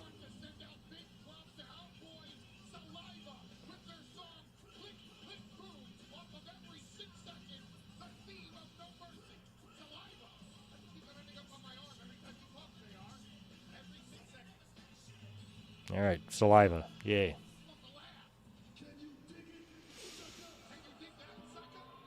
I can dig it, Booker.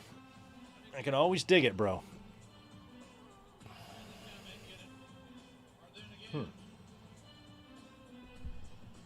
Got an idea.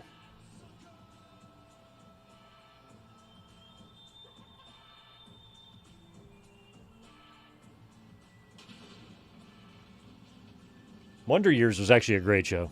It was really good.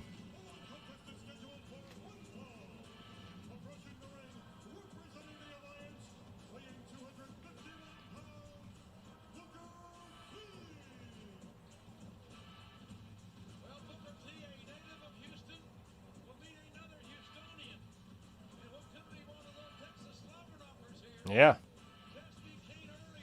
Now Booker's got to face Taker.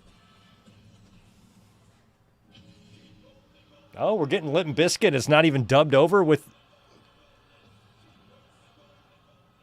So then why do sometimes we hear that you've done it now? Is that because of the Kid Rock song they don't have?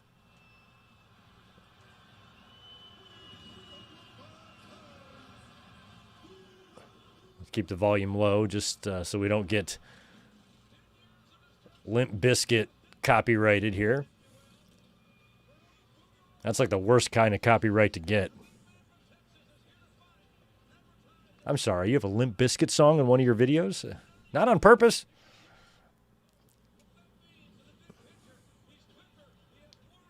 I remember in those days, they're putting the, like, you know, it said Undertaker.com. I remember when they were doing that. So back in those days when you typed that in, it would just redirect you right to WWE. So every time, no matter what wrestler you put in .com, it just took you to WWE.com. So why not just put WWE.com? It was kind of like an early form of like Twitter, like where you'd have your handle. You know, the Undertaker.com. I'm like, Undertaker doesn't have his own website run by WWE back in 2001. It would just take you right to WWE's site. Or maybe Undertaker's page on the WWE site, but either way, it would just take you to the WWE website. Which I always thought that was funny.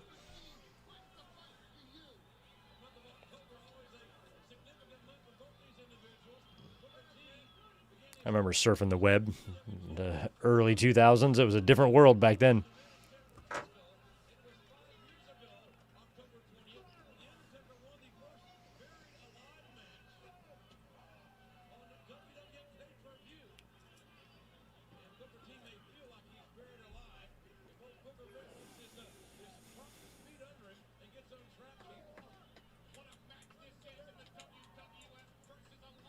Jesus, Wade. You've seen Booker on pay-per-view 3 times in 24 hours. You watched Havoc 93 and 96 last night. Wow. Yeah, we've watched both of those over the years here.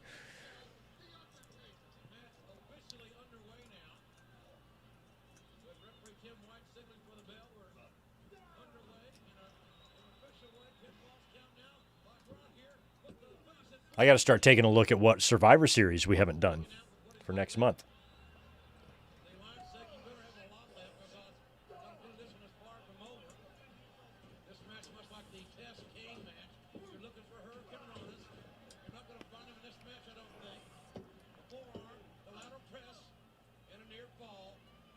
But Booker T keeps the pressure on The Undertaker.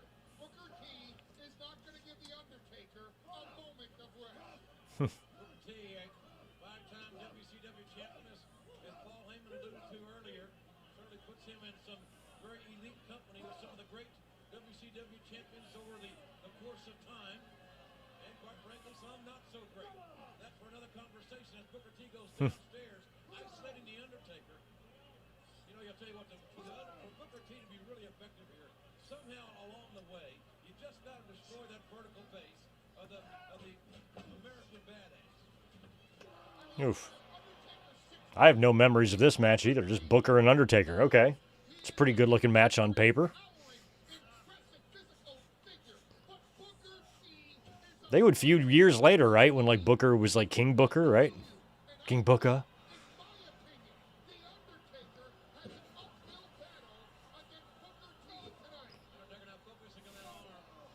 Oh yeah, what's going on with the baseball game?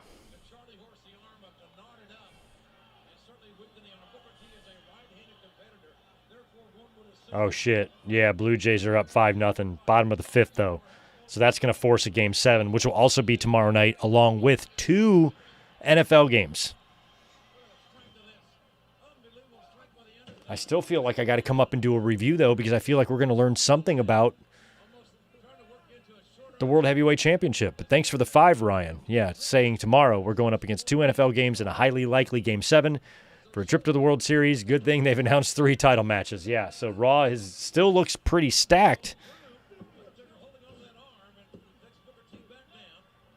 Oh, Falcons-Niners. That's tonight's game, yeah.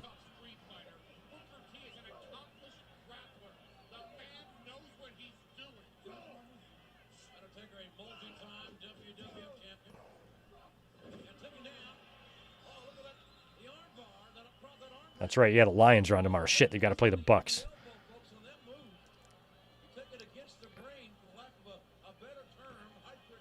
Okay.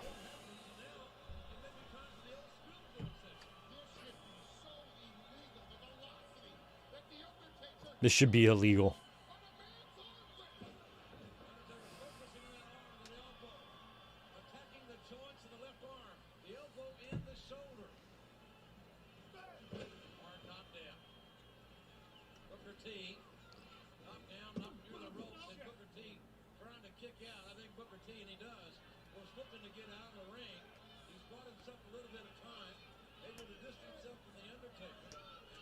Braun Breaker is going to be the next World Heavyweight Champion. It's pretty obvious. I mean, sure, he's going to be a World Heavyweight Champion one day, but why wouldn't Bronson Reed be more obvious? He just beat Roman Reigns.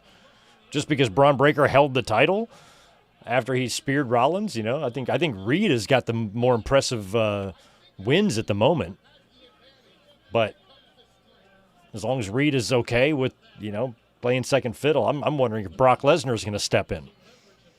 And they just pick up where they left off, just with Rollins in the spot of Seth, with Breaker getting increasingly frustrated before snapping, or they're just going to pull the trigger on him right now.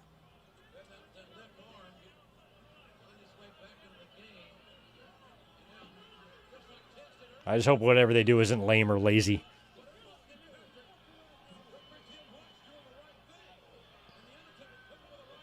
There's enough time between now and Survivor Series to book a tournament. You can still do War Games.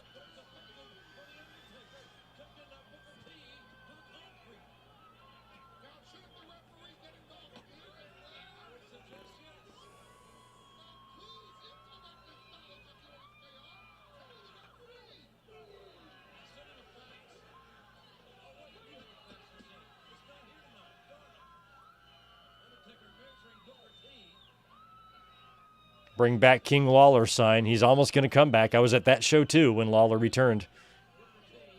And Flair returned.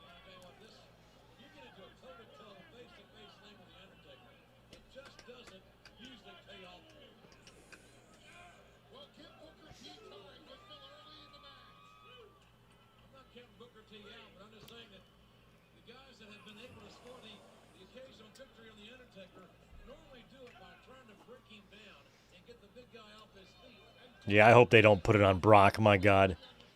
But Punk has already gotten the match, so he's already number one contender, so either way, he's going to be in it.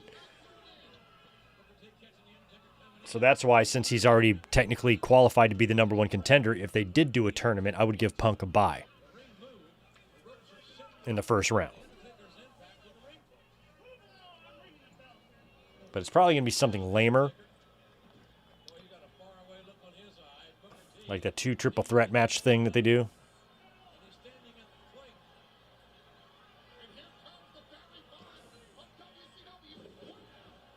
Nice. That was a good missile dropkick.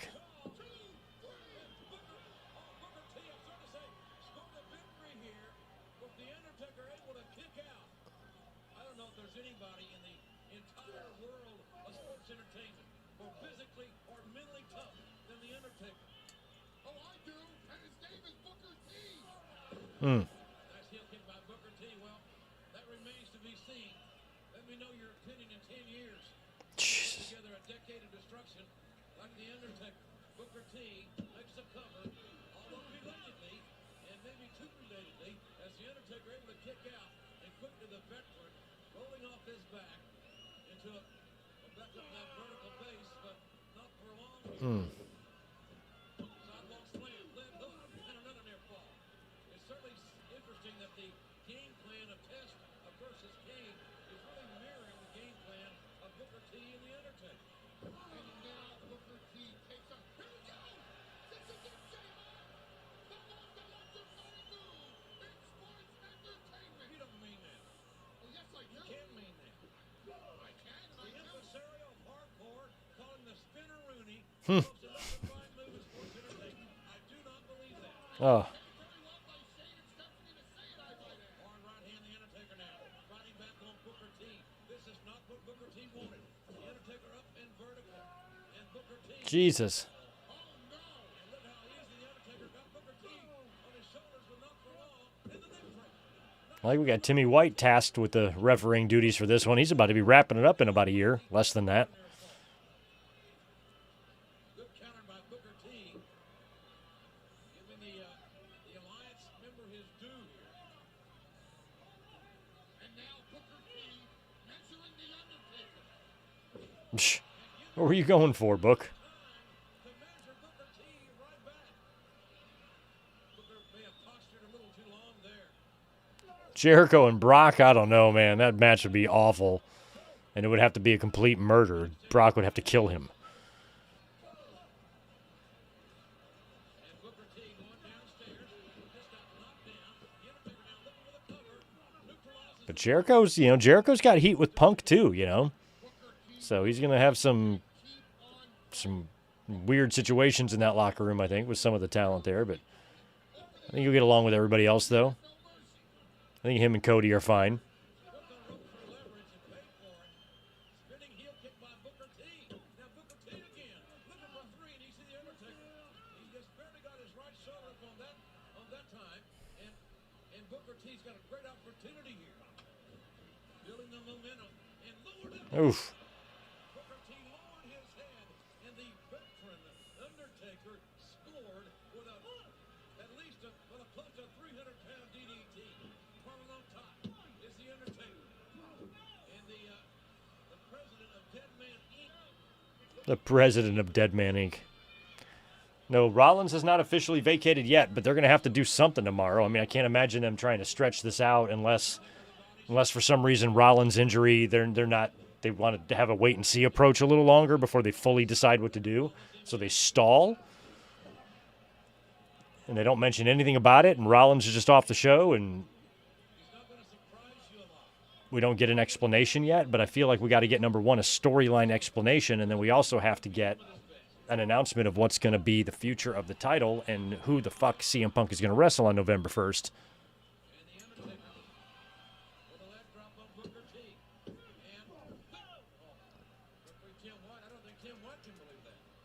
Booker T is not going to lay down for the Undertaker. Booker T's tough. You damn right Booker T is tough. Amongst the toughest, if not the toughest. Look out, Book. I would have done this match before the Edge and Christian ladder match. I mean, this match is fine, but...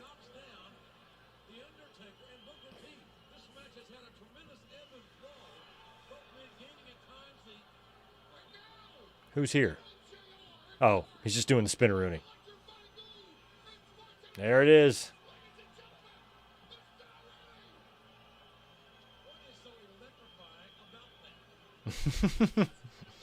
I can't do it. I may or may not have tried.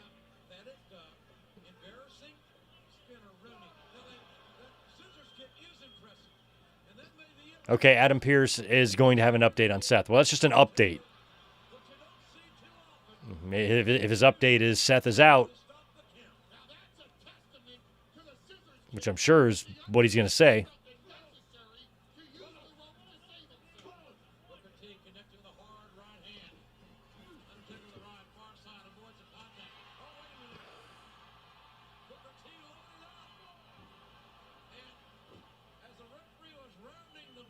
Another low blow.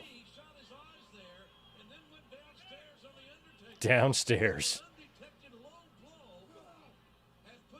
And the dead man dink. And Booker T capitalizes on the advantage. Those right hands into the jaw of the Undertaker. Now can you get that, sucker?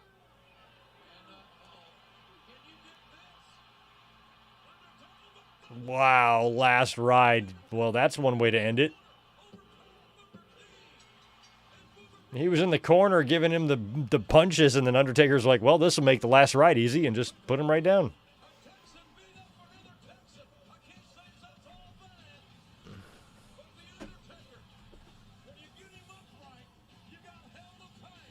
Limp Bizkit. I wasn't aware that the one of the founding members had passed away. Which one was it, Limp or Bizkit?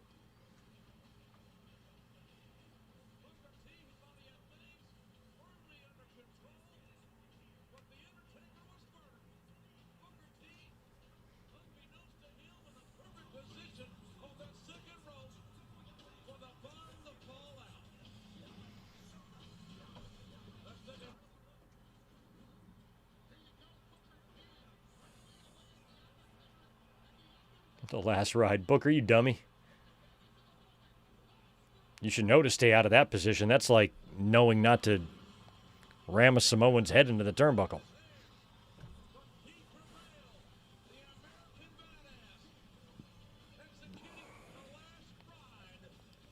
Well, he's still with Sarah. Oh, yeah, it's still 2001. Oh, there's Jericho. Look how young Jericho is.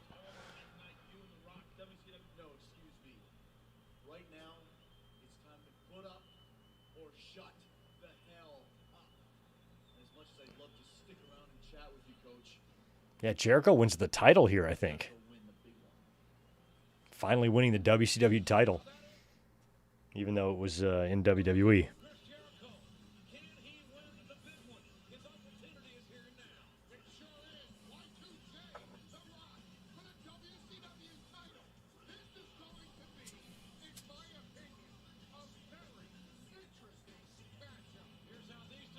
Rock with that WCW title was just crazy. All this was so crazy to me.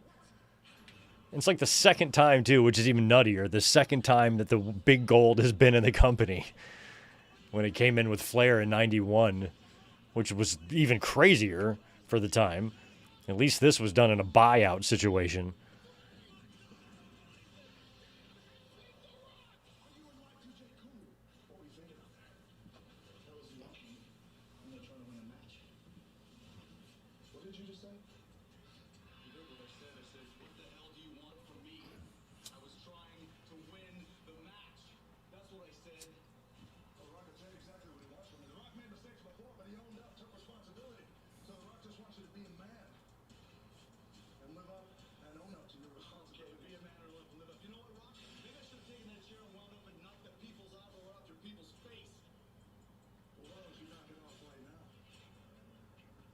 Oh, he's like, okay. And they're fighting. Uncle Jimmy Jack Jericho watching on.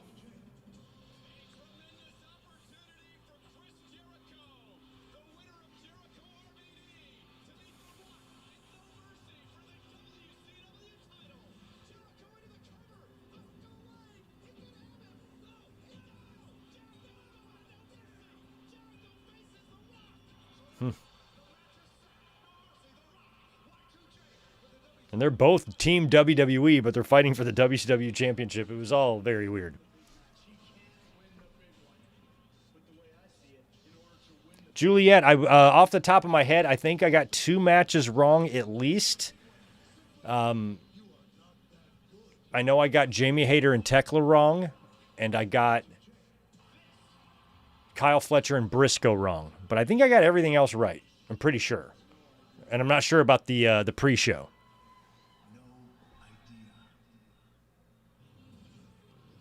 I know I got the Willow and Harley match right, I think. And I think the FTR and Jet Speed one too, but I can't remember the other one I might have got wrong. But I did pretty good. At least I think. And here comes Jericho.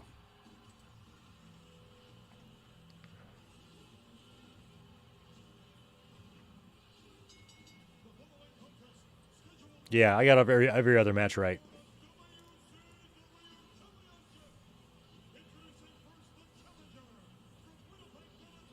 Yeah, I got all of the pre-show matches right, all 4.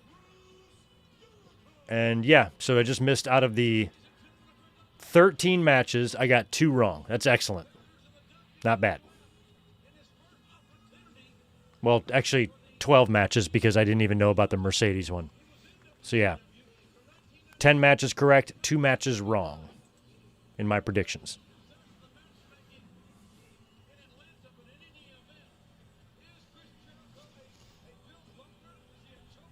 See a Bill Buckner.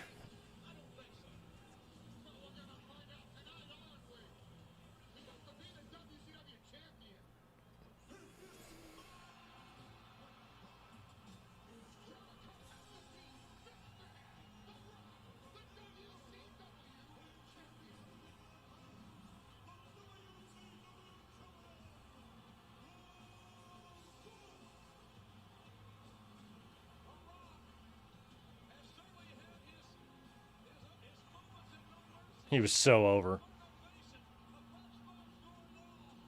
And the visual, you had to appreciate it at the time, it wasn't as crazy as Flair coming in with that belt 10 years earlier, but still, the fact that that belt is being walked around that ring and held by guys like The Rock and Chris Jericho, it's just crazy to me. And then Triple H would go on to hold that thing multiple times. He looked great with it. Gave that belt a whole new legacy under his reign of terror, One of my favorite belts ever. I wish WWE still had it, It's connected to so much history.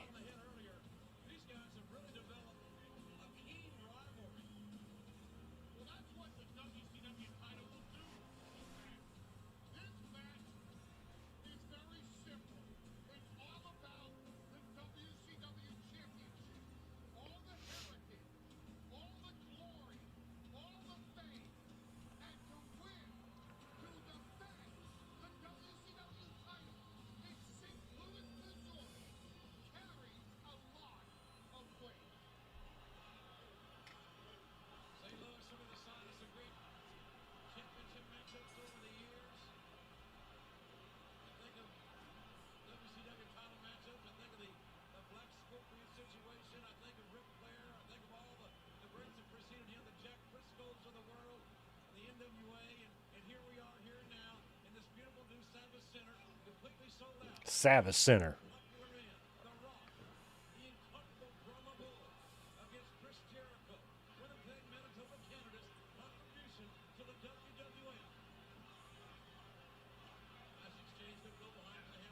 Charles Robinson, Little Nate, the ref for this.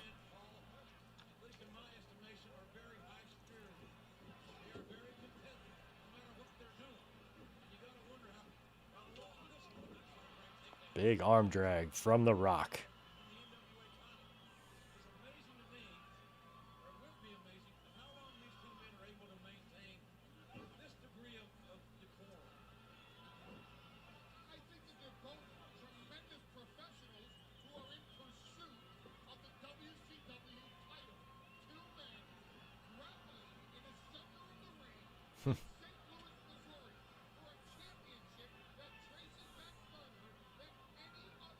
I can't remember. Him and The Rock, they don't trade the titles, do they? Does The Rock win the belt back from him? Or does Jericho take the WCW title all the way into Vengeance where he wins the other one? I can't remember if at Vengeance he retains the WCW title against The Rock or beats The Rock for the WCW title and then goes on to beat Austin for the other belt.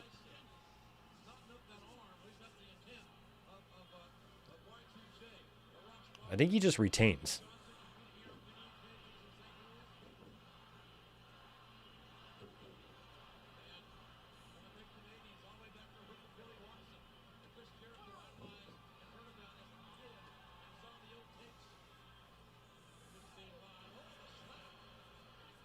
Okay, so he does win it back. Okay, I thought so.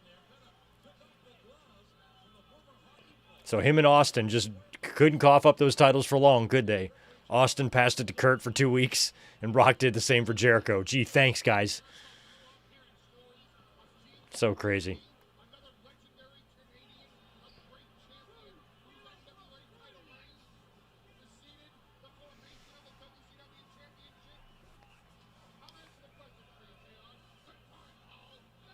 Okay, yeah, so Raw, that's right. Yeah, that's right. Rock is champ going into Survivor Series. I should know that.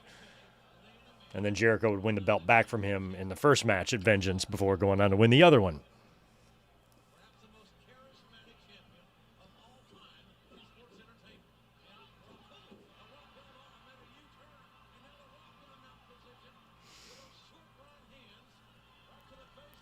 Rock with the mount position.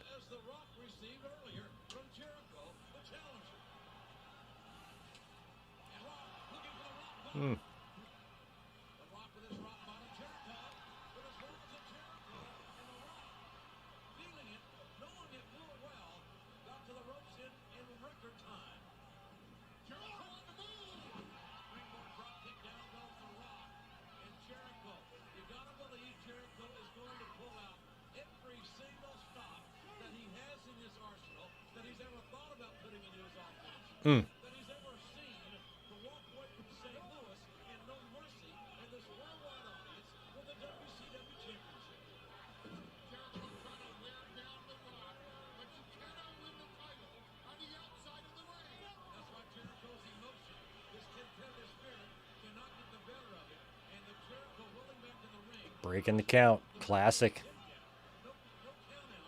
All right, Jericho's going to go missile dropkick or elbow from the top. I think missile dropkick. Yeah. Nope, elbow. I was wrong.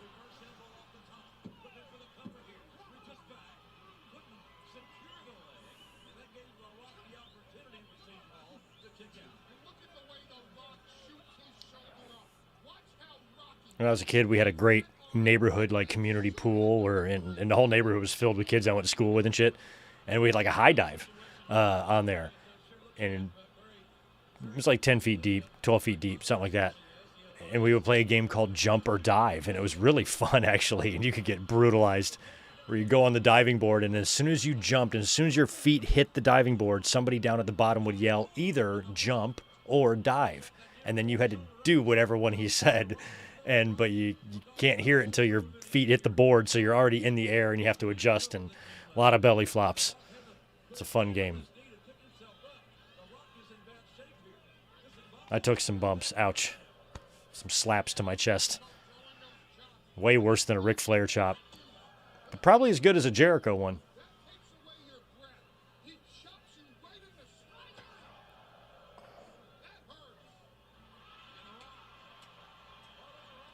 I did like these guys' chemistry and their little feud.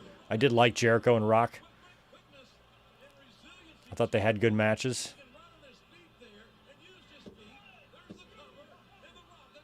They had fun promos. Is Jericho bleeding? Jericho giving some pounds away and some size away in this matchup. And that was certainly I think very evident in that kick out. Jericho on the move, keeps rocking to the punch. Jericho now with the No, Jericho's not bleeding. I thought he was on the side of his head. the greatest opportunity of Chris Jericho's career. Backbreaker by Jericho in the Rock. Oh. 2002 would have 8 different undisputed champions. We'd start with Jericho, Triple H, Hogan, Taker, Rock, I guess, Brock, Big Show, and then Brock again? That's the 8? Holy crap. Chris Jericho has competed in Canada, in Mexico, in Germany, in ECW, in WCW, in Japan, and in the WWF. But never, never before in Jericho's career has he received an opportunity quite like this. A WCW title against The Rock in St. Louis at No Mercy.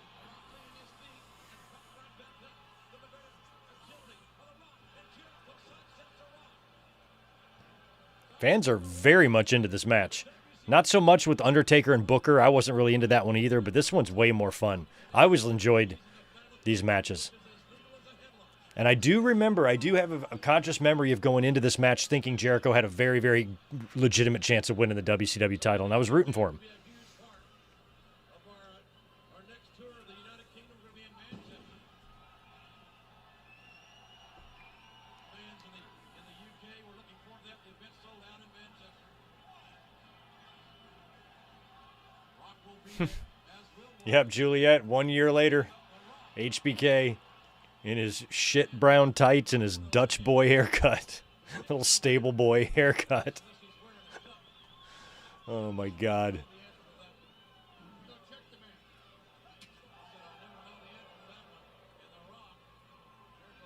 Not his best look. face locking. Jericho is the WCW champion. And the super Wow, big superplex. and the Rock taking Jericho down as referee Charles Robinson utilizing that 10 count. I mean, I get that it's the WCW title, but it's weird as hell seeing Charles Robinson ref this match. Unlike the triple threat match coming in tonight, there has no disqualification. I'm not even sure if Little Nate was there when Jericho was there, because he's been in for 3 years now. Count stops. Rock off the right hand and scored with one of his own. And another right. And Rock, the champion, beating the challenger to the punch. And this new the matchup for the WCW title. The fans cheering on both men, the Samoan drop. And oh, well, how poetic would that be to win the One of the guys I used to go, one of my friends had new guys, and sometimes they would go to shows with us. And one of them was really good friends with Charles Robinson.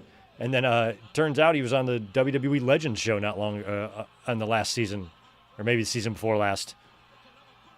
And I thought I recognized him. I'm like, I think I know that guy. I think that guy's been in my car. They went to his house looking for some Ric Flair robe or something. And I was like, I think I know him, sort of. And I texted my buddy. I'm like, is that the same guy that went with us to the show a couple times? He goes, yeah. I'm like, oh, how about that? punishing Jericho in this physical matchup.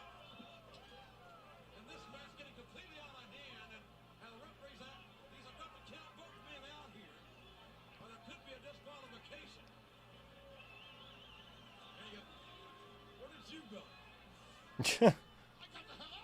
Where did you go? And the Rock with a shot. Yeah, Paul Heyman went into like the 7th row of the fans to get away. I'll just chill back here. Shot to the head by the Rock. I tell you what, you could feel that whole sequence was really indicative of the competitive I agree, Gilbert. They should bring back Legends House. I actually liked it. That was a fun watch. Weird. There's a couple weird moments, but it was fun. I thought it was very strange the way Hacksaw Jim Duggan was a little bit single white femaling Roddy Piper a bit and seemed a bit obsessed with him. Jimmy Hart has a very strange diet. Tony Atlas and his chitlins. will affect their technique. There's no doubt about that. Jericho being loaded up. But think of the legends they could do now, you know, all these years later. Some of the people they could chuck in there. Throw Austin in there with, Frankly, the referee was I don't know, Goldberg. Oh, my God.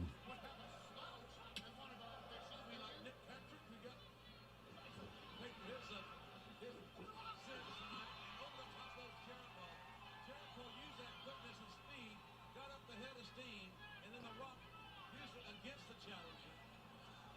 That's one time where Jericho was too fast, too quick. Jericho lost back in the ring. Man, this has been a very physical matchup. There's another cover and another near fall. Rock looking for covers in somewhat uncharacteristic places that we have normally seen the Rock look at, Paul. I love those two back in the day. See, I didn't have access when WWE came out with that WWF 24/7 channel or whatever that was on some cable providers. I didn't have it where I was, but I did have a computer and an internet, and by that time, you know, YouTube was coming around and other things, and I was able to see some of those shows, and I was fascinated by them. I downloaded all of them, and I was like, oh, I really like that. But then, you know, right around that time, too, is when podcasts started taking off, and things like those roundtable shows and shoot interviews kind of became a thing of the past. And podcasts became the new thing. But I did like those roundtables. Completely sold out. This is no mercy. Jim Ross and Paul Heyman here at ringside. The Rock and Chris Jericho competing for the WCW. Sometimes that stuff was hard to watch, though. As much as I love and respect a lot of the legends, sometimes they take themselves and their craft a little bit too seriously. And sometimes I just roll my eyes. I'm like, oh, bro, will you shut the fuck up? You know, like it's wrestling. You don't. It's not as deep as you're making it. But, you know, maybe a little bit being too, you know, analytical sometimes about things that are simple.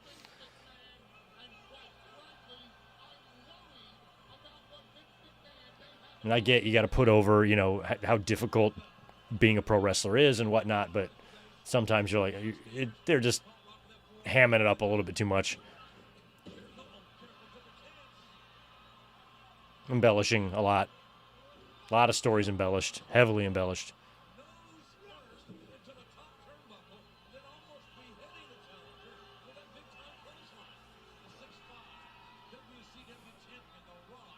The Rock. Slowly beginning, or at least it would seem, Paul, to distance himself offensively from the challenge. Well, this is the time to wear down Jericho.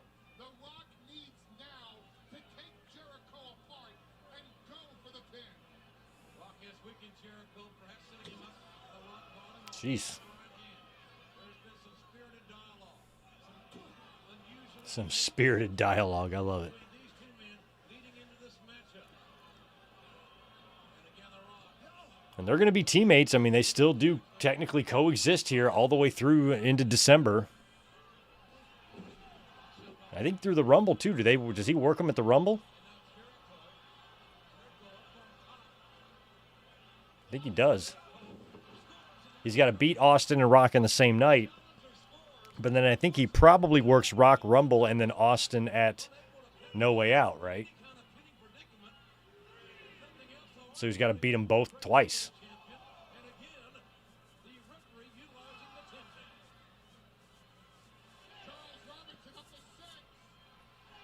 Wait, no, he doesn't face Rock at the O2 Rumble because Rock... Is Rock in the Rumble? No, maybe he's not. I think I have that right. Come on, Jericho.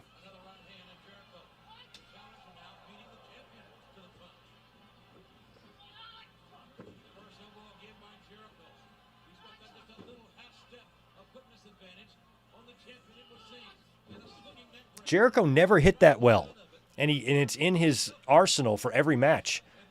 That running, swinging neck breaker, it very rarely looks good because he's kind of doing it in motion, and a lot of times he has no grip on the guy whatsoever when he's doing it, and it just doesn't look good. And he does it in like every match.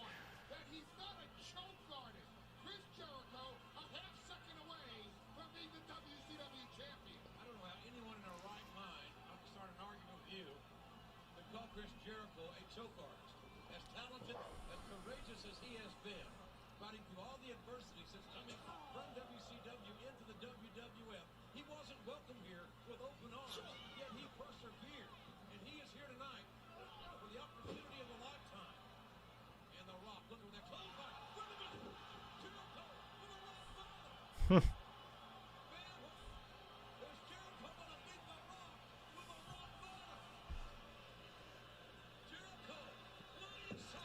No way. Not going to end like that. Never with the own move. Never with the own move.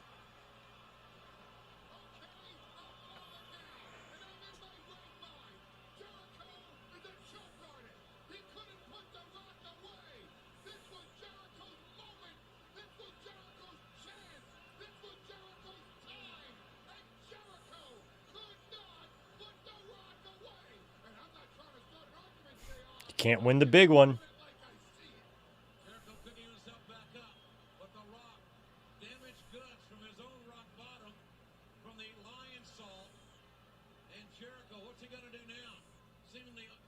Bulldog.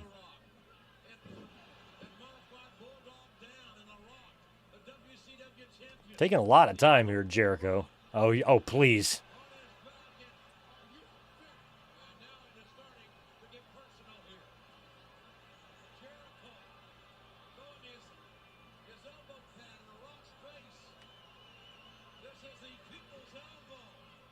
He missed.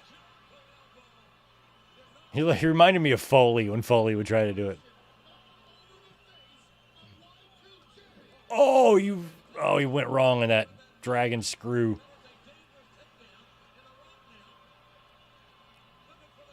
Sharpshooter.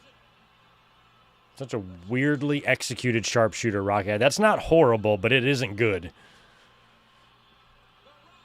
It's better than Sting's, but like by a millimeter. Not by much. He's got the feet all wrong there. Only modern guy to do it right is Claudio Castagnoli. He's got the right technique. Nobody else knows how to do it. And it's not hard. I used to put it on my sisters all the time. I had perfect sharpshooter form. And it amazes me how wrestlers cannot pull the move off. It's not complicated. But for them, it seems to be. You step over, you cross the legs, you turn over like a Boston crab, you pull back. It's fucking easy as shit. Their feet are always wrong, and you know they don't have it applied properly. And they're professionals. And I'm in the kitchen with my little sister. Like, how do I do it better? What the fuck? Yeah, let's just throw the monitors out.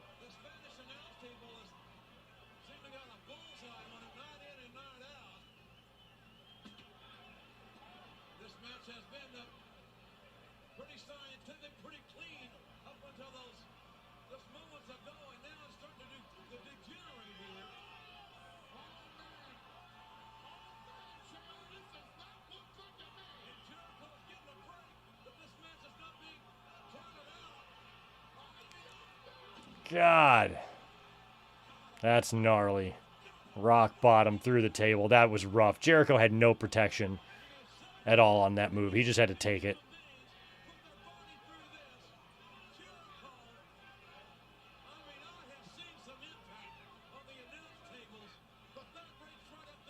So is the ref? This is not a DQ. You can do this. It's okay. Okay, ref's counting.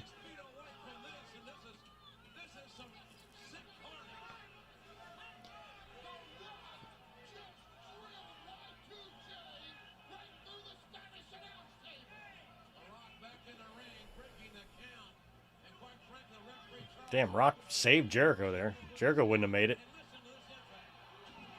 Jeez. Looked awesome.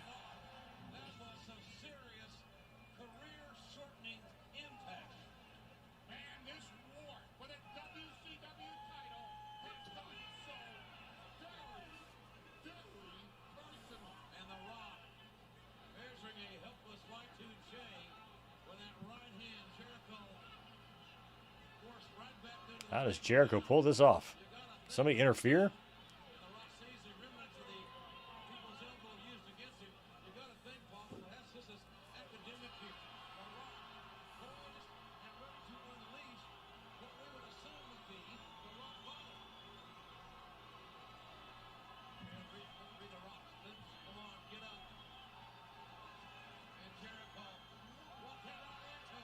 Yep, Jericho fighting out of it.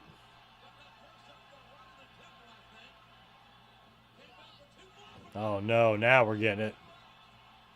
Oh, shit. He's faced wrong. He's not in the hard. Well, I guess you can still face this way. That's okay.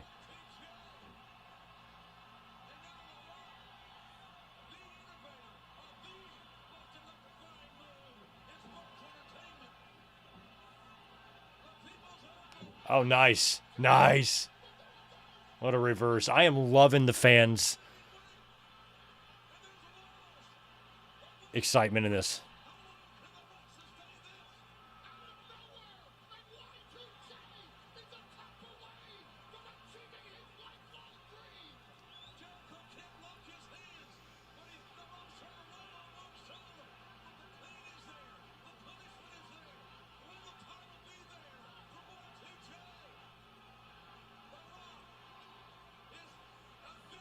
He'll make it. Oh, drug him.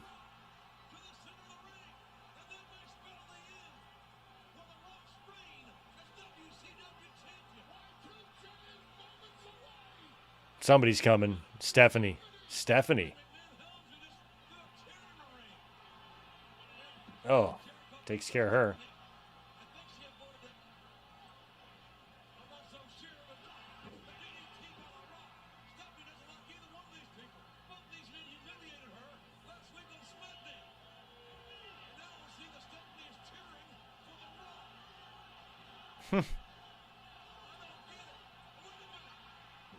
Oh, Stephanie's in there, and she's bouncing around. Necklace is off. Oh, rock bottom to Steph. Oh, skull-crushing finale on the chair. Oh, wow, that's how it ends. Get it out of there. Oh, my God, it's stuck in the fucking apron. Oh, that sucks.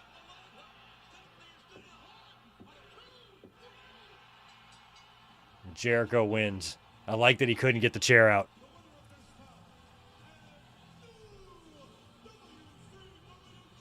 Right next to Stephanie's chain.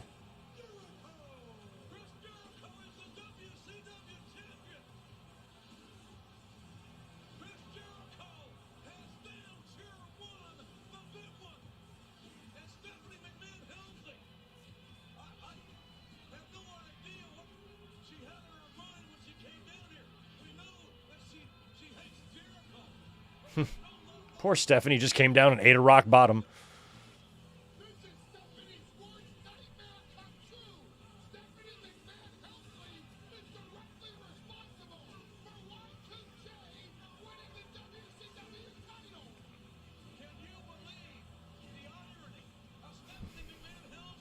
Yeah, Stephanie helping. They would be aligned by the time we got to WrestleMania next year. They would be homies.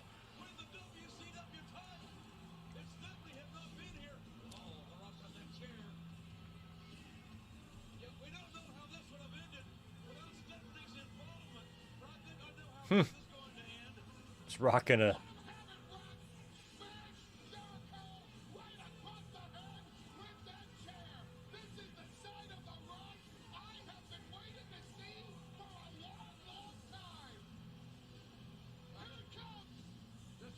Is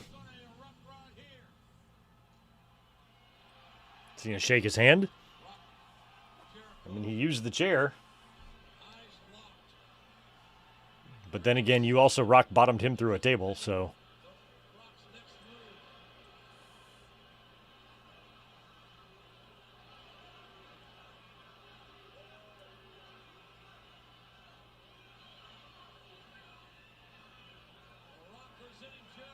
Here, keep the chair too.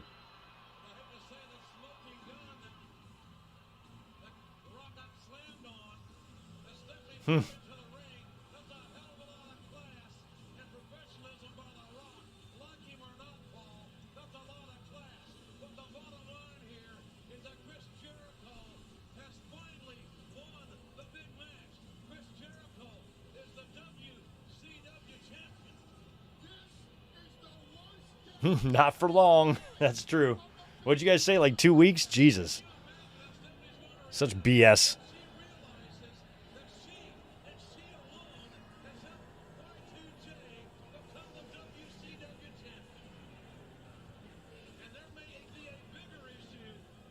Did that sign say "Let the boobies hit the floor"? I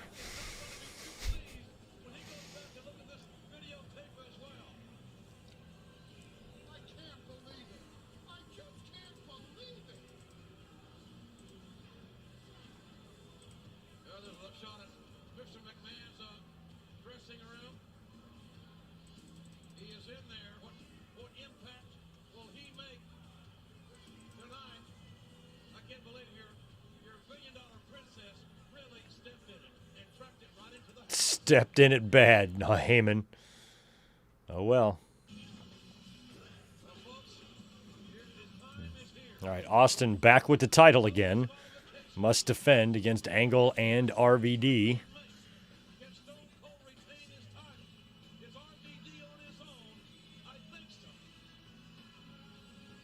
RVD, you know, when I was gone, I watched you give advice to members of the Alliance. You tried to take them under your wing like Stone Cold Steve Austin did. So correct me if I'm wrong. Wouldn't all three of these guys in the main event all be on Team Alliance by the time we got to Survivor Series? That's weird. Stone Cold Steve Austin is back. Hey, shout out to this old school WWE production theme. Goes way back. I'm back to take these men and women under my wing. I got a piece of advice for you, RVD. I want you to keep I really enjoyed 1996. I had fun in 96. the stars. You got a lot of future. I'd go back to 96 for a week. I was a young buck. Linda McMahon thought that I would make a pretty good choice as your new WWF commissioner. Well, I'll tell you what, the fact is that I like to give the fans the best damn main events that I possibly can. What I'm talking about in No Mercy is a triple threat. Kurt Angle, Stone Cold, and RVD. Yeah, RVD. RVD, it's all up to you. What's it going to be, boy? Yes or no? Far be it from me to ignore the advice of our leader, Stone Cold Steve Austin. I know when you're talking about me, you do not want me to pass up this opportunity. I'm in. RVD, you are either with me or you are against me. Both men are down. Austin and Angle are in. Hey, wait a minute. There's Rob Van Dam. Van Dam going up. Who's he going after? Hey, who's he gonna land on? Nails Angle. Austin RVD hit. It was Kurt Angle. Rob Van Dam has won this match for Stone Cold Steve Austin. I'm here to celebrate him. When he hit Kurt Angle with the fast arm frog splash, wham!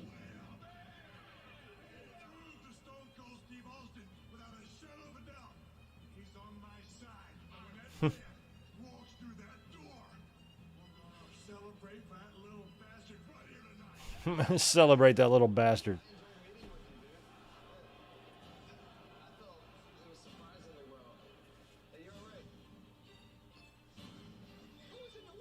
Who'd he meet with, Vince?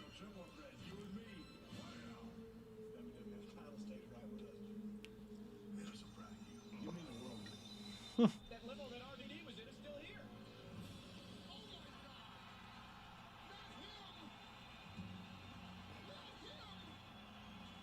RVD, you are either with me or you are against me. He's setting him up. The ankle lock is in. The ankle lock is in. He's gonna bring Van Dam down. It's Damn, Angle busted open bad. Kurt Angle, the paranoid WWF champion. Kurt Angle. Wait a minute. Stone Cold tossed an RVD out of the ring.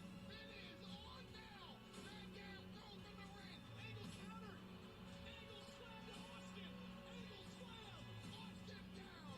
Angle down. And I'm trying to remember when Angle would actually turn heel. It's about to happen.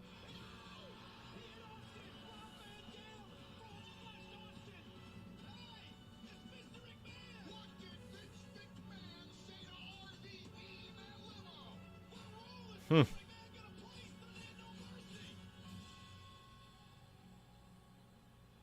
Vince and Austin still going at it. Thanks for the 5, Fox Star. I think the reason this brief title change was because they had Rock challenge Austin for the title at the UK only show in Rebellion. Or UK only show Rebellion. Yeah, I guess so. But the brief title change was just annoying both ways, especially with angles, because he won it in such a glorious way. His family was there. They lifted him up in the ring. It was right after 9/11. I kind of wanted to see him have a little bit more of a run than that. I thought he should have won it at SummerSlam, to be honest. But just poorly. The whole invasion was just horribly done. It could have been so much better and better thought out.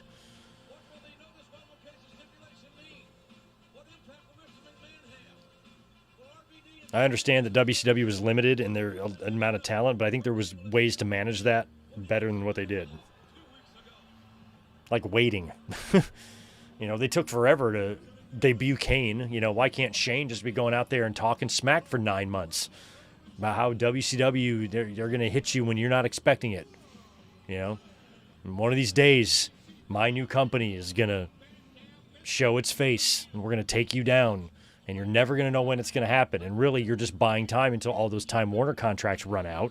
And then you can sign people like the NWO and Flair and maybe even Goldberg. And then you've got yourself an invasion. You didn't have to do it right away. Like, you could have waited a year. Fans wouldn't have forgotten. It still would have been a big deal.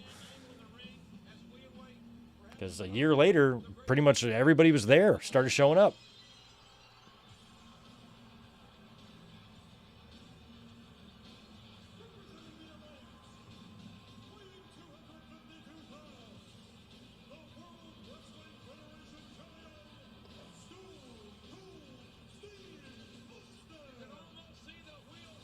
Weird music that he had back then as a heel, but I kind of liked this one okay.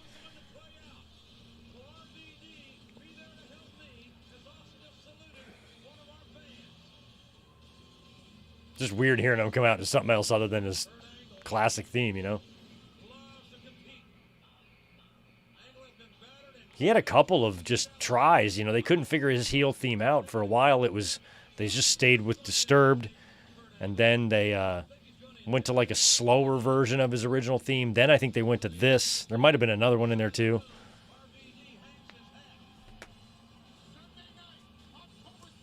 Austin as a heel would just do the one arm with the title, He would no longer do the thing anymore, He had little changes.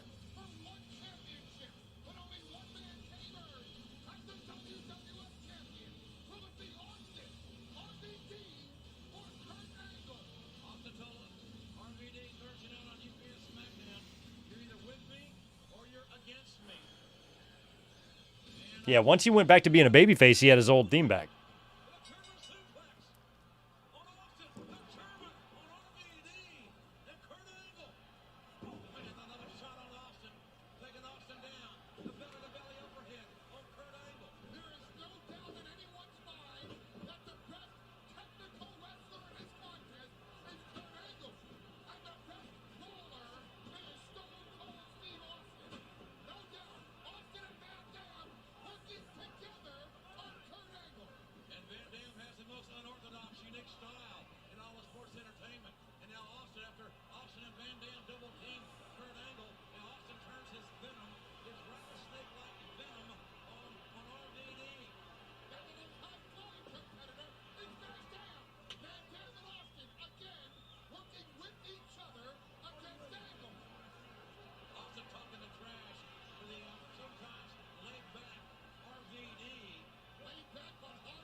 Nice Russian.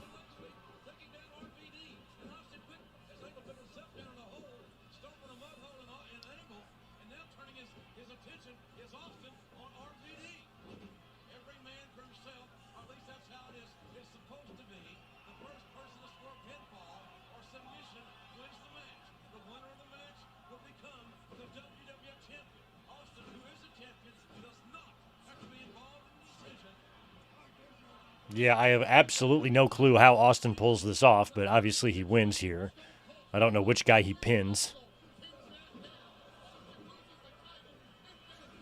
Probably Van Dam. They're probably going to protect Kurt here.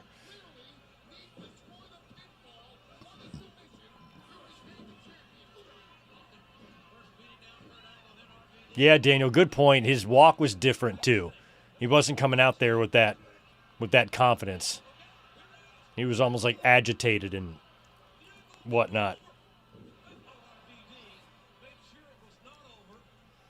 God, how many RVD and Kurt Angle one-on-one matches had we had by this point? Probably none at all. Maybe one or two.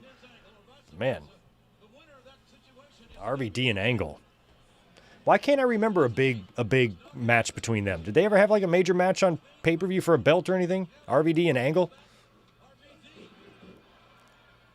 I feel like it'd be a natural great match, but I can't think of one offhand.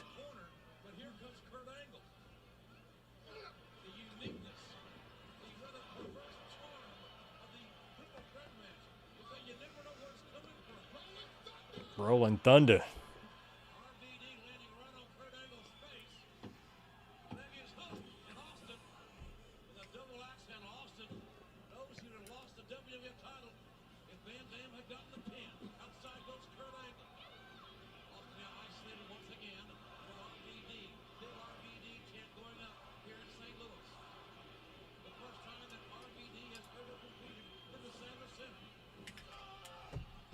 Oh.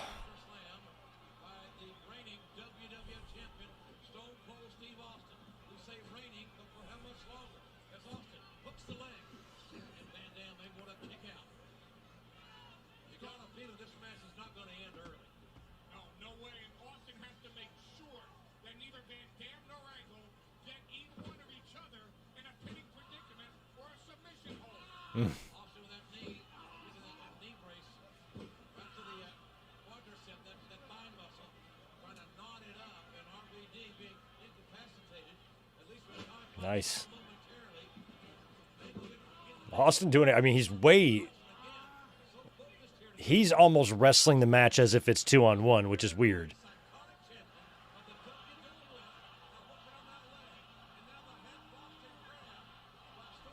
Oh my God, are they chanting what? The what's have started, haven't they? Or maybe not. Yeah, they have. We've done the what's.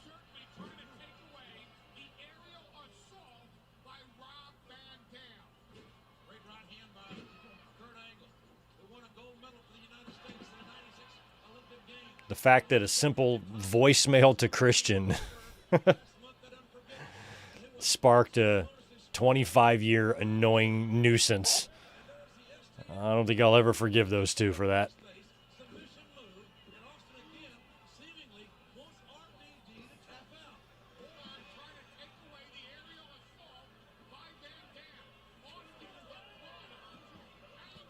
Oh, yeah. ECW house show in 06. They probably would have faced in that brief period that Angle was in ECW.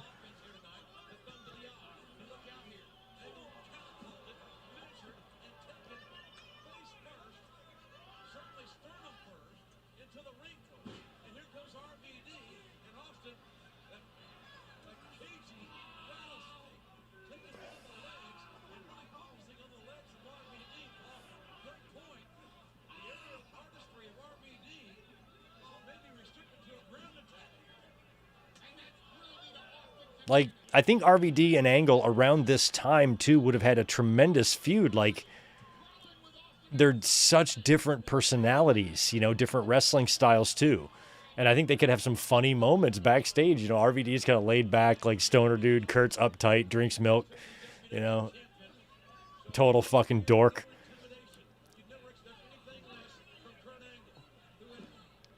Like, Rob Van Dam would be in a jacuzzi, a hot tub with, like, girls in bikinis, and Angle would be like worried about the sanitation of the water.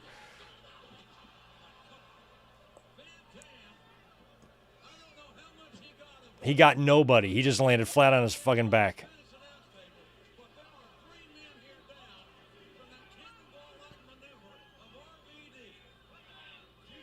Look at this. He barely touched him. I mean, got him a little bit, but not much.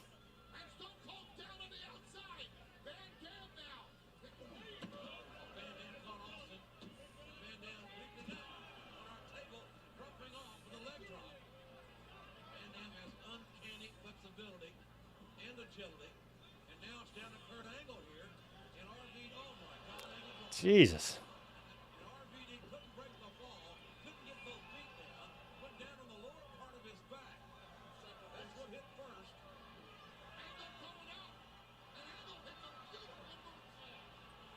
God, that's so amazingly good. The height that he gets on that moonsault.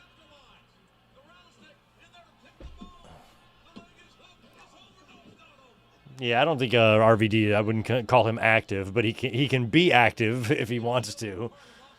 But he should probably have his final match at some point.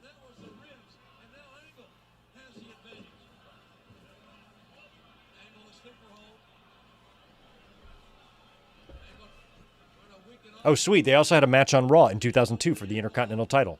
Cool.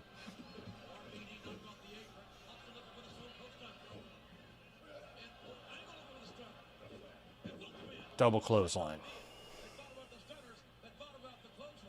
RVD should come in and frog splash both of them. Oh, he is. He is, too. It's like they're both laying so prone like that. Oh, my God. Who's he going to land on? How's he going to do this? Oh, he missed. We'll never know. He probably didn't care. Probably going to hit both of them. Angle, your shoulders are down.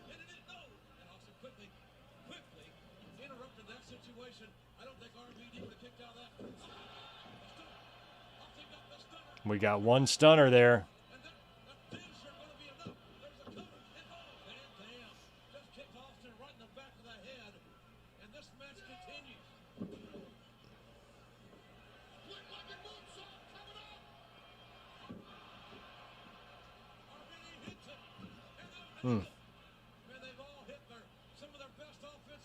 Angle slam.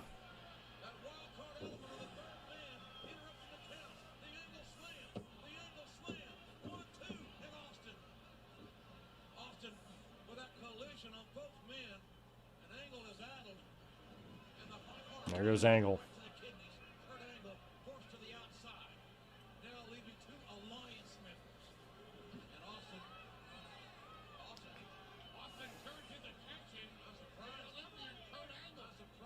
What is hanging off of his elbow?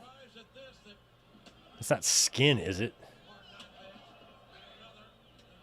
Do you have a bandage on there? I hope.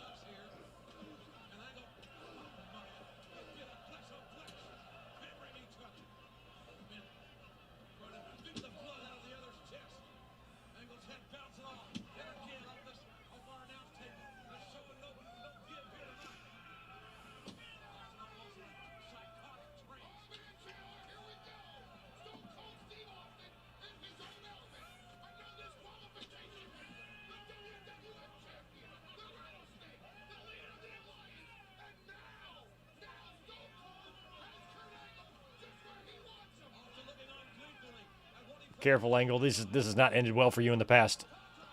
All right, Austin gets back dropped on the table. Did not break. And Austin is heavy.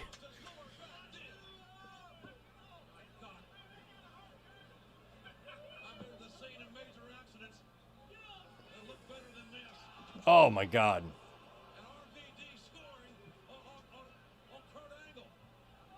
Still with them big, ugly monitors.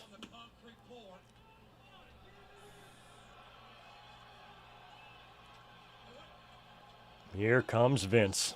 So Vince is going to be involved.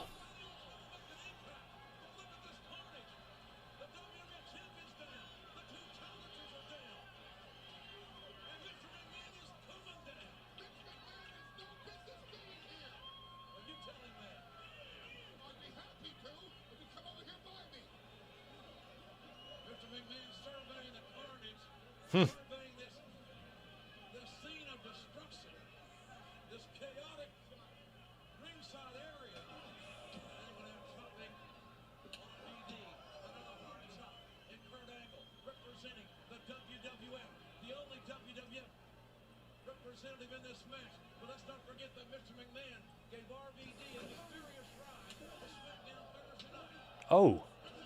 God, it looks like he caught him right in the face. God, I wish these two would have had like some big program. Just think it would have been fun.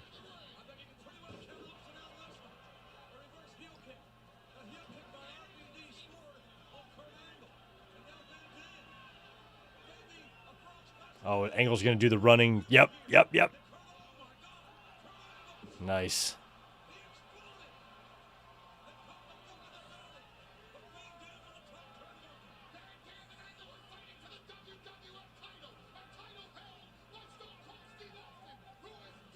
Who's still out there?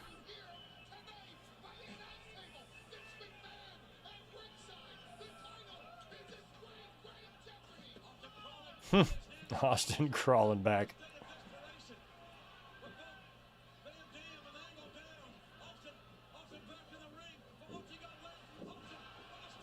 Ooh.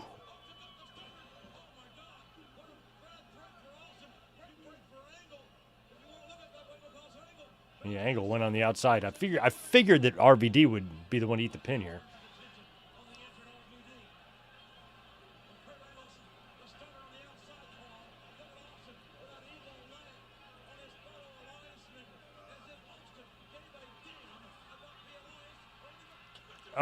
Oh man. Is that where Austin got the scar? Or no, I think he already had it. But he's got that gash in the back of his head that he said he got from a Vince chair shot. It looked like it was from that one. But I feel like he might have already had it by now. Oh, man. Wow. Oh, Austin's bleeding, too. I think that is where he got it.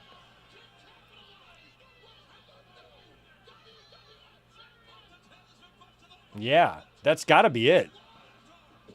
I already thought he had that scar by this point.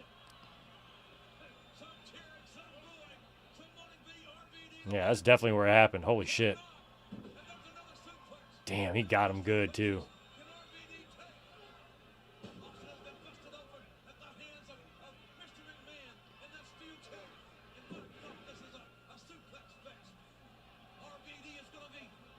I hope Vince apologized.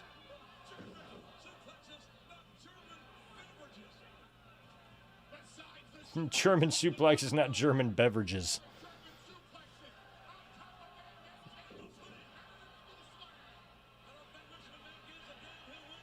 Who's this? Oh, here comes Shane O'Mac. Stopping Angle. Getting him some of Angle. They got history. Oh, wow. So Shane's going to be the one to take out Angle to protect him. Here comes Vince. Oh, my God. The way Vince came running in. Arrgh!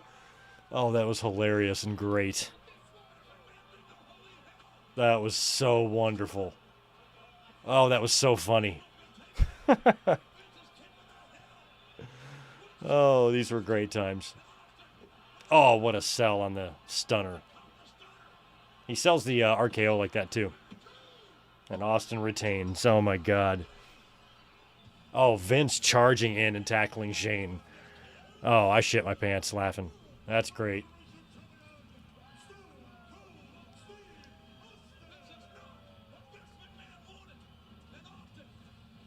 Damn, he got him so good in the back of the head, didn't he? Jesus.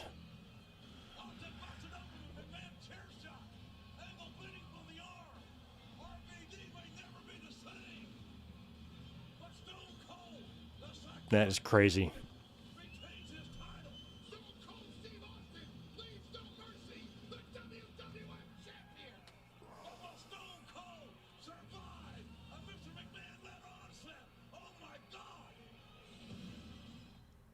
All right, we knocked out No Mercy 2001. So we've gone through the No Mercies now. I think we've done all of them. Or at least the first four-ish. I think we've done 02. We've done 2000. We've done 99. So we've definitely done the first four. I don't think we've done number 3. No Mercy 2003, I'm sorry. Or 4 or anything after that. So I think we've just done the first 4. So maybe next year we'll get back to No Mercies, but we'll wrap up October, hopefully with some Halloween Havocs and whatnot. And yeah, thanks for hanging out with us tonight, guys. We're going to be back tomorrow night. I think I got to be up here after Raw because I feel like we're going to learn something about whatever's going on with Rollins and with the World Heavyweight title and what WWE is going to do. Now, Raw is up against a shitload of sports. We got 2 Monday Night Football games, and we have a likely, I guess, Game 7 with, what's their names there? Blue Jays and Mariners, right? It's top of the ninth. Blue Jays are up by 4. That game's probably going to be over. So even though there's a lot of stuff up against Raw tomorrow, they still are going to have to deliver us something, and there's probably going to be a fair amount of talk about. So we'll be up here tomorrow night after Raw, and I'll give you my thoughts on Wrestle Dream as well. So thanks for hanging out this evening, and have a good rest of your Sunday, and I will be catching y'all tomorrow night after Raw. Should be a fun one. Peace.